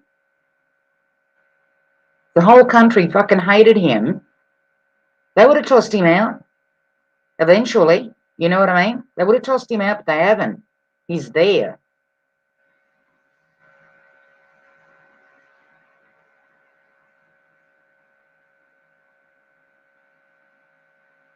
Well, see, Putin fucked him up too, because when they started putting the sanctions on and then they said that Russia couldn't use SWIFT or whatever to trade or whatever, between Putin and China, they already had a system that they can use to trade. So that, you know, Putin doesn't need SWIFT. And why would Putin have done that? Because Putin knew what was coming. I mean, how many times can you put sanctions on one fucking country? I mean, is Russia supposed to continuously put up with this shit? Fuck no. Like you turned around and said, if you're going to put biolabs, if I'm going to come and put biolabs in your fucking front yard or right next to your fucking fence, what are you going to do? You're not going to fucking like it. So why the hell should he have to like it? Why should his people like it?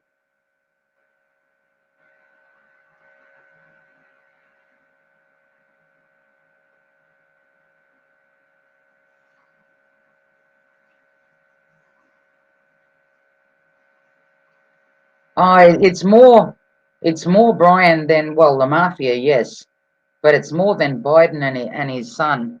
Way more, way more. That's why they're pissed off, because he's going after the fucking biolabs. Yes, another distraction, but I'm telling you now, the US war machine is pushing for a war there. It's pushing for a war. You wanting war with a country, like I said, why the fuck would Putin have turned around and said to the US people, or the people of the US years ago, do not let go of your weapons? What, because he wants to come and attack you and make sure that you're all weaponed up before he gets here? Are you kidding me? If he wanted to attack Ukraine or whatever, or the two states that were recently recognized over there, he wouldn't take the women and the elderly and the children and be feeding them in fucking camps if he didn't give a shit.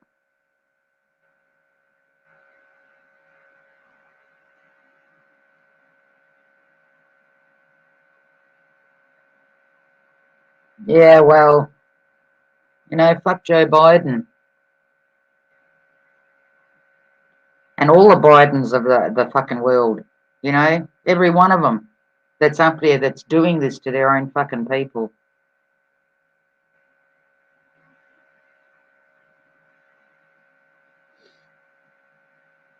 And good on them, chick. Good on them. They have a right to defend their border. Like I said, how many biolabs do you need? How many fucking nuclear shits do you need right on the fucking border of Russia? If not to provocate, if not to, oh, oops, something just dropped out of the fucking lab and Russian people are going to suffer for it. Why? Russia doesn't have to put up with that. The people don't have to put up with that. The US wouldn't put up with that. Australia wouldn't put up with that. But what? They're all going to sanction now. They're going to sanction Russia. For what? For what? Oh, Putin's going to be charged for war crimes. Oh, piss the fuck off. Was anybody charged for war crimes as to what was done to Iraq, to Syria, to Libya, to Afghanistan? They're all still walking around having fucking party time.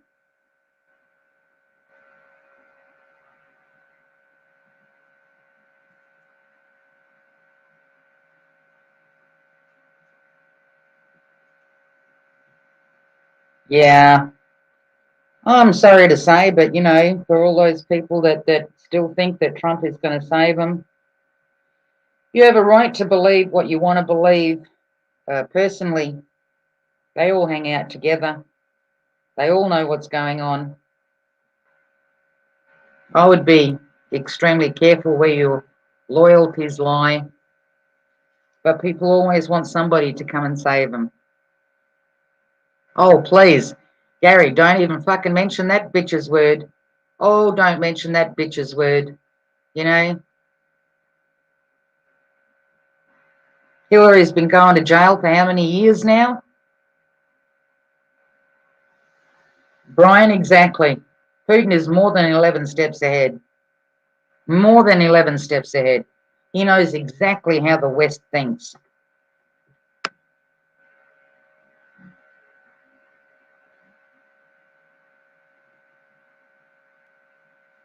I mean, he's sitting back right now. If you listen to his speeches, and take the time to read at the bottom, and I've checked some of those things because I can't speak fluent Russian, but their words are similar to ours, so I know if the translation is real or not. But if you listen to his speeches, he's sitting back watching, and he's literally saying that the West is literally killing off its own fucking people. It's destroying itself. It's destroying itself. Anybody with any fucking brain, I mean, we can see it. We can see it.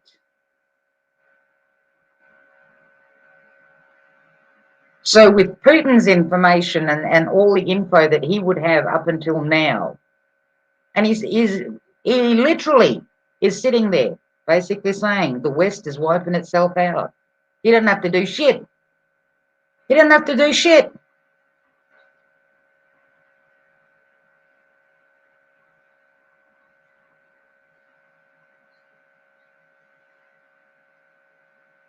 Oh, and when I see pictures of him sitting where he supposedly had the meeting with Biden, people, please, please, common sense.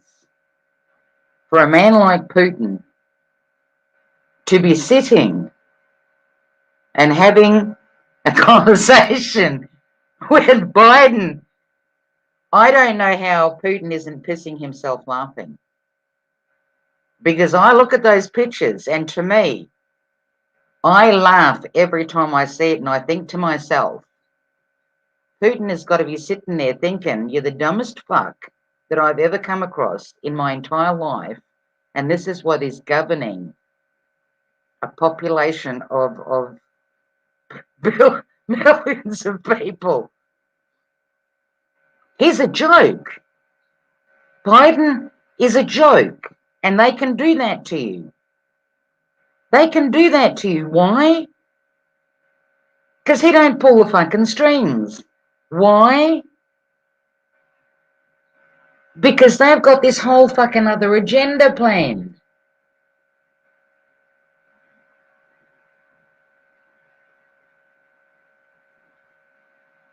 Biden was put there as a fucking joke, okay? Just like Obama was. You still to this day don't know who the fuck Obama really is and how he even fucking got there. And now you've got Biden. I'm sorry, but when I see that man, when I listen to that man talk, when I watch him groping kids and snipping fucking hair, that is he is just, yeah, he was put there to literally, he was put there as a joke. That's the beginning and the end of it. He was put there as a fucking joke. Because remember, when it gets to one world government, okay, one world religion, they're not going to need the Bidens. They won't need the Bidens. They won't need the ScoMos. They won't need the whoever's. They won't need any of them.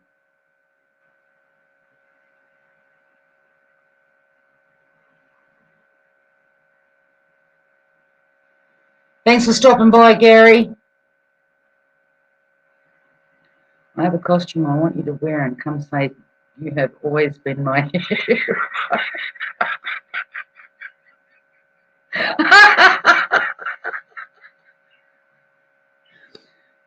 I'm not even going to ask what costume.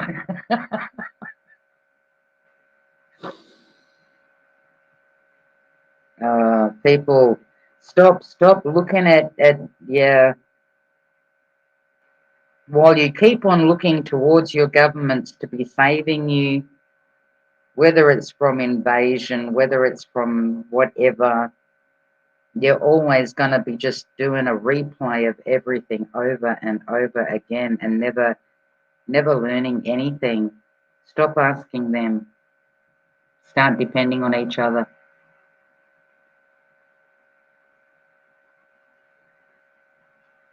And that provocation, obviously, Chunky, yeah, distraction, because these bastards are being caught out left, right, and centre.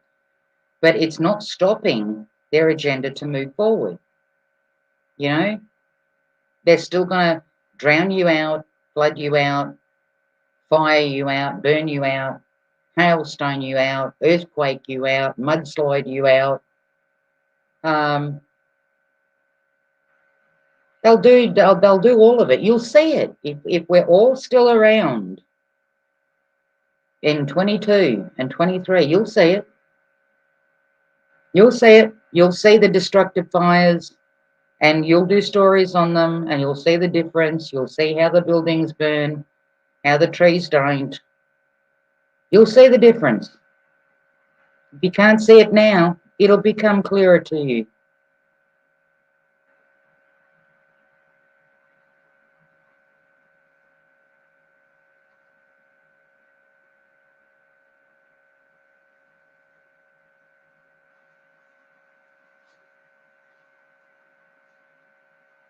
Chick put it this way. I mean, it's obvious. If somebody's going to go in there and they're going to blow up biolabs, somebody's going to die. Okay? If you've got somebody on the street that is shooting at somebody that their intent really isn't there to knock off civilians, well, they're going to shoot you back. It's no different to what you would do. If somebody's pointing a gun at you and you can see that they're trying to kill you, they're firing at, would you not fire back to save your life? So there's going to be a few people dead. But the fact is, if Russia wanted to take over Ukraine, they would have done it by now. They would have done it by now. You know, they would have done it. But like I said, what should be an obvious thing is that you don't take kids and women and elderly and then go and then you're going to go, what, now I'm going to bomb everybody. Why didn't you just leave them there? And you know, like I said, good example, Iraq.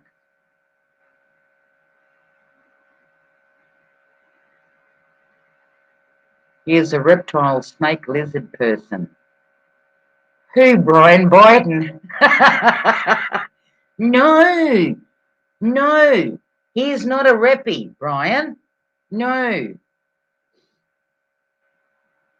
Reppies don't do that kind of sick shit.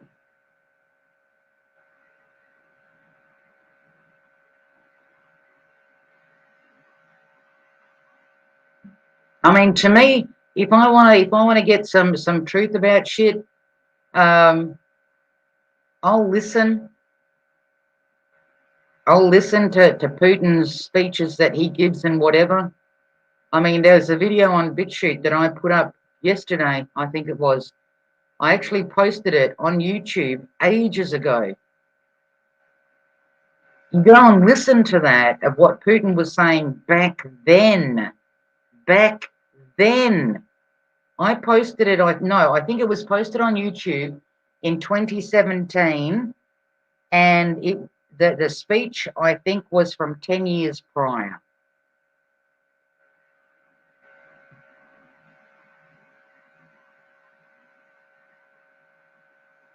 But yeah. Look out for the distractions, people. Don't stop focusing on the gene therapy. Don't stop focusing on the inoculations, because these fuckers need to be brought down. They need to be literally brought down, eliminated, because if you don't eliminate them, they will just resurface somewhere else. Who knows? Maybe they're shipping them all off to Antarctica. We don't even know what we're looking at anymore. You know, like Mike was saying earlier on, you don't know whether that person is real. That there's a lot of people just so emotionless. You know, there's just no compassion, no anything.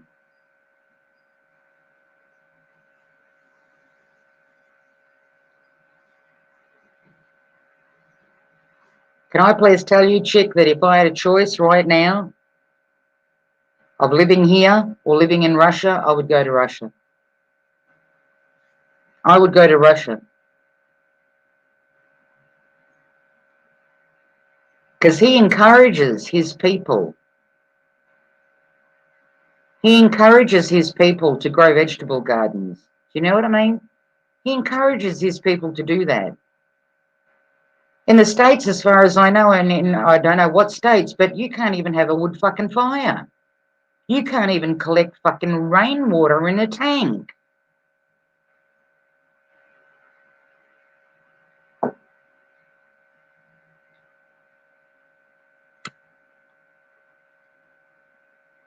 And like I said, I know he went to WEF, but he's always going to be a Russian first. He's going to do whatever is best.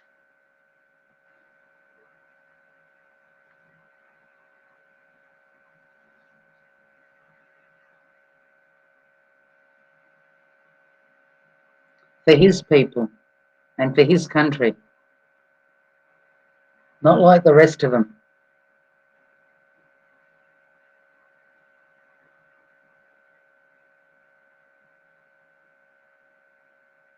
We've all been sold out. You know, we've all been sold out. It's clear. It's fucking obvious. It's so goddamn obvious.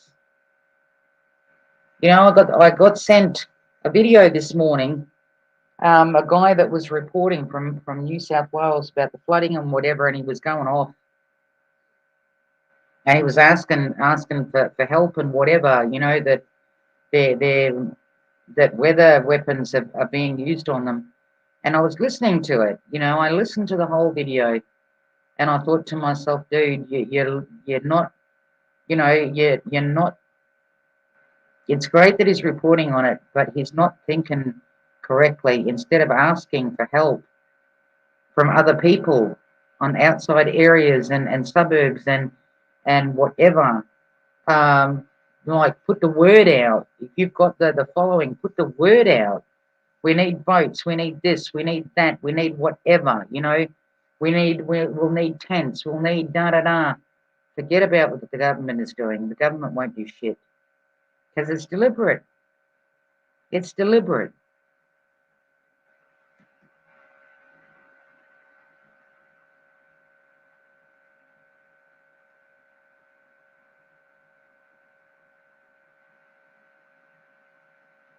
And like I says, they're doing it in your face.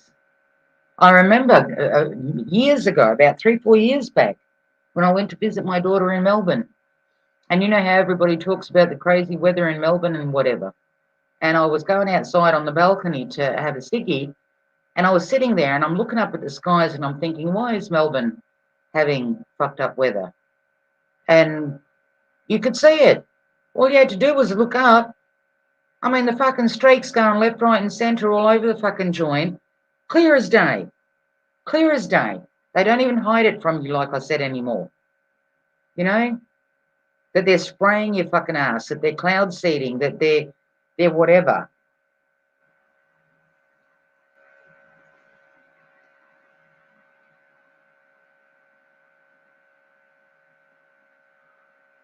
Brian, you're kidding me. Brian, I'm telling you, he was put there as a fucking joke. He was put there as a fucking joke. From day one that I saw that man, I literally did a video of the American flag upside down. I think it was upside down. And I said, America is on its knees. He was put in there as a nothing more than a fucking joke. And who is that? Who is that old bag? Is it Pelosi? Which is the old one that she was doing some kind of a speech behind a podium thingy, and was she talking about, what the fuck was she talking about? Was it fountains or some fucking, because I remember listening to it and I'm thinking, what the fuck is this woman on?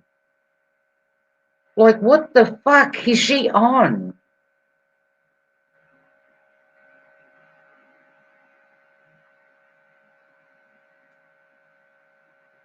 Because there's two of them. Not the younger one, if you guys know what I mean. She's not the young one with the brown hair. She's the old fart. She's kind of got a bob haircut. Kind of looks similar as in skeletal type sort of thing. I think bulgy eyes. But I was listening to her and I thought, that woman has got to be on something. She seriously does. Either she's suffering a bad case of fucking dementia. Well, No, not even then, because she's just as bad as Biden, and this is what's ruling America at the moment. No different to here, you know. Like I said, half of Australia on fire. ScoMo picks up his fam and goes to Hawaii on vacay. All the flooding that's happening, you'd kind of think that by now, or even the second day, they would have had the military in, they would have had fucking all the SES would have been in there. Everybody would have been in there trying to fucking do something, but they're not. They're not. They're not. So it's clear to you. Oh, is that her, Nancy? Dude, do you know the video that I'm talking about? Because I saw people analysing that video on BitChute and they were pissing themselves laughing. They're like, first off, listening. You know how some people analyse other people's videos? At first, they're listening and you can see the expression on their face going, what? Like, what the fuck? Like, is she for fucking real?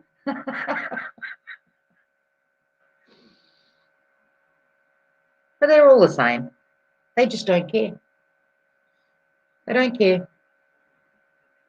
I mean, all this time in 2 years, WA, practically COVID free.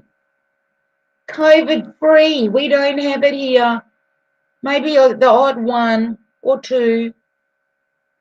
And now all of a sudden, we've got in the thousands. Are you fucking shitting me? These are the games that they play. You know? The games that they play. She's doing a squirrel.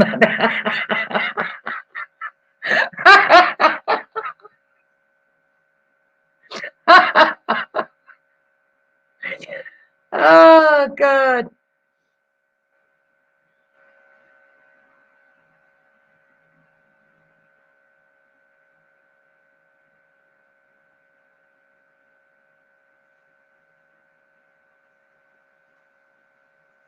Yeah.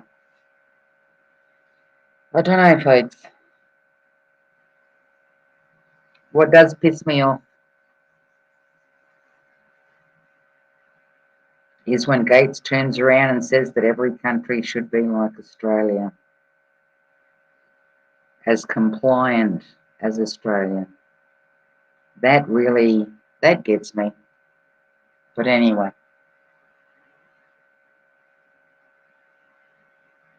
Be nice if I could win lotto, I could move to Russia. Or if I won lotto, maybe I could buy my own little island out in the sticks somewhere, not out in the sticks, but out away from just everything, maybe some palm trees with coconuts that I can eat and some fruit trees or whatever.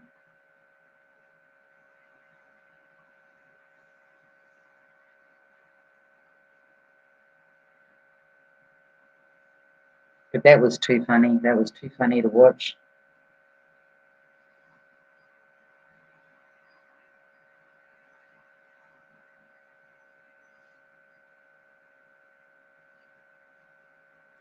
Does anybody have any updates as to what happened, what's happening if anybody is from New Zealand? Like, are they still holding the line over there, or after all that fire and everything that happened over there, did they all leave?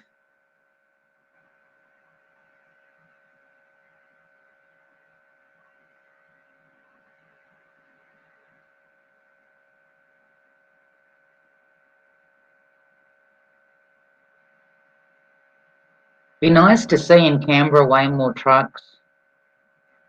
Way more trucks, way more people.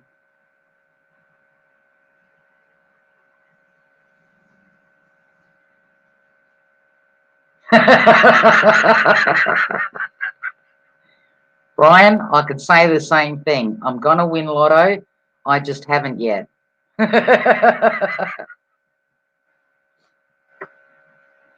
Hey, fuck it. We'll get an island, we'll go halves, and it'll be in between. Like, we'll find the middle, from where you are and from where I am. We'll find an island, go halves, no dramas, we're set.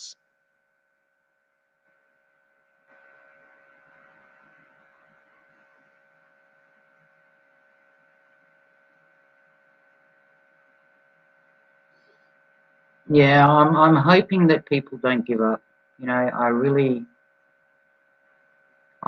hope that people don't give up globally. You know, globally, that they don't give up.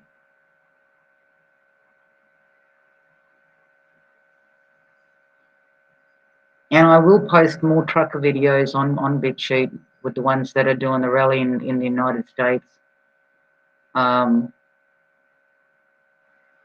just finding it hard to post stuff, like I said, about Australia, because everybody seems so divided. I mean, all these people that are standing up. It's like there's groups, you know. There's groups. There's no time to be groups. It's time for everybody to come together, you know.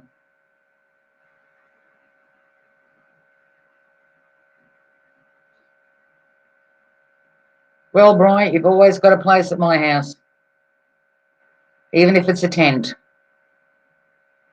House doesn't mean necessarily brick walls. It could be a tent.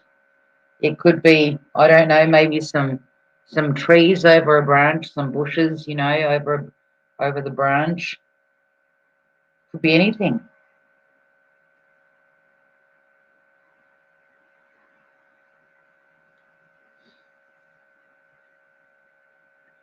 You could take Epstein's Island. He's not using it.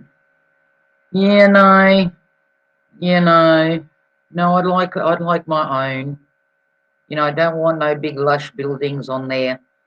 To me, just because one has millions doesn't mean that one has to live in that kind of whatever. I always look at those fucking houses and I think to myself, who the fuck would want to clean that shit? And do I want somebody else fucking folding my undies? No, I do not. So,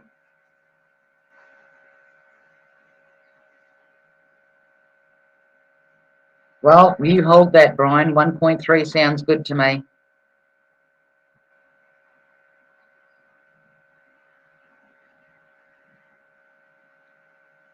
But yeah, I don't know. I don't know how people can say that this is a great time to be alive. I really don't know where they get that from.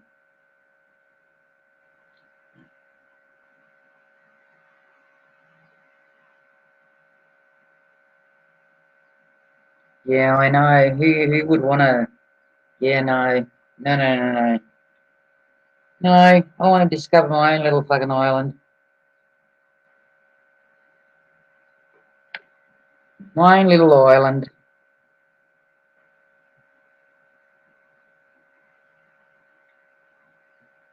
I mean, who knows if he's even dead? I mean, we hear about this shit on mainstream media. We don't know if they're dead. They've just been taken off somewhere else, you know? We don't know.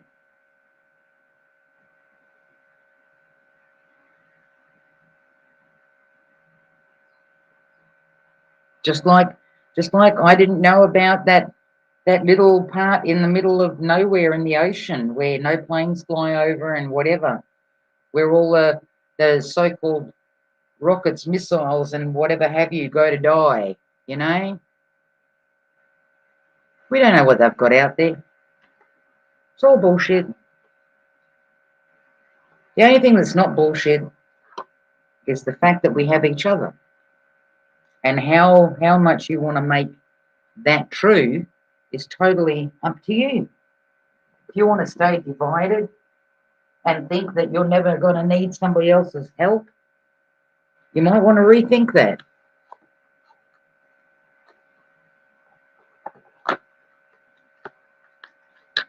Because that's the one fucking sure thing that you have at the moment. The one fucking sure thing that you can look at, see, right? You just have to make it happen, is the fact that you've got each other.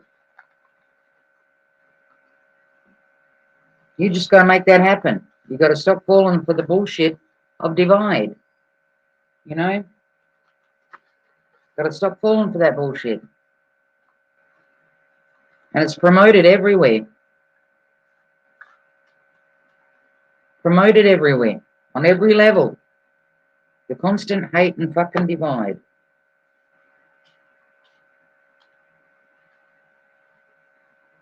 The constant hate and divide.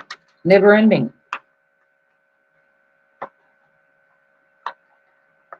And the only way that that can change is it starts from you.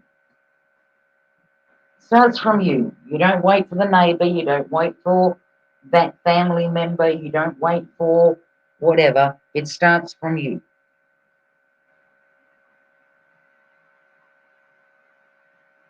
Chunky, it's okay. Don't worry about it. You never know. Maybe the next time I'm up and you'll go, you'll try it. It'll work perfectly fine. You know, it'll work perfectly fine. I mean, I've had times where I've gone to upload something on BitChute and nothing wants to work. Nothing wants to work. When I go to download a video, doesn't want to work. I come back to it a half an hour later, it's working perfectly fine. So, but yeah.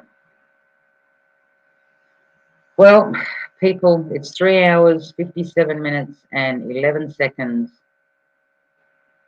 And I am going to head off and do some shit. It's 10:27 a.m. here. And it's a little bit hottish outside. It's not too hot, but it's warm because there's not much wind from what I can see. My trees aren't blowing much. Now I'm going to go whack on some lunch. I want to do myself some vegetables today. I'm going to chuck them in the oven. Some broccoli, some cauliflower, some carrots, some pumpkin, and whatever else I can find. I'll just chuck it in the pan, stuff it into the oven, and in an hour or so, an hour and a half, depending on the size of my chunks, my lunch will be ready.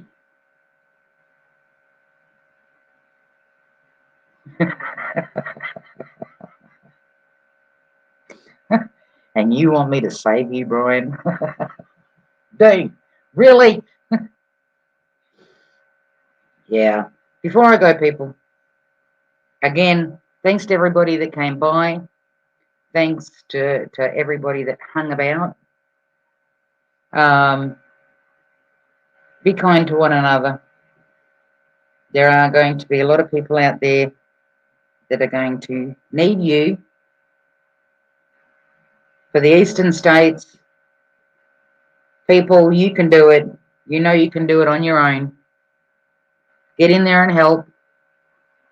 Like I said, whether it's a tent, whether it's a backyard, whether it's a shed, whether it's a boat, whatever it is, whether it's blankets, yada, yada, yada.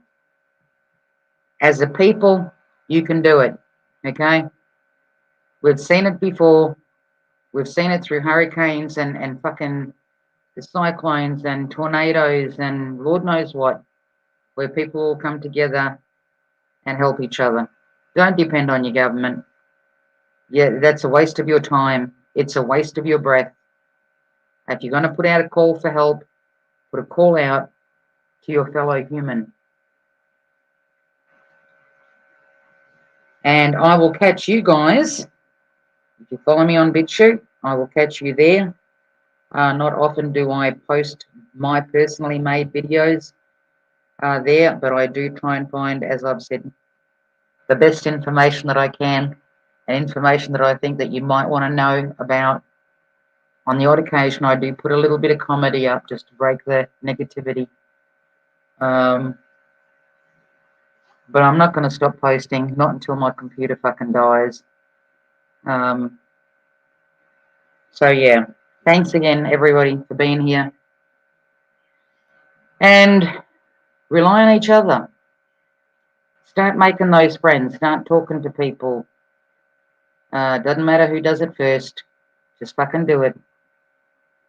Because by the end of this year, probably the end of next year, I tell you what, there won't be many of us left that haven't needed somebody else's help. So keep that in mind. Just because it's not affecting you right now does not mean it won't affect you further down the track.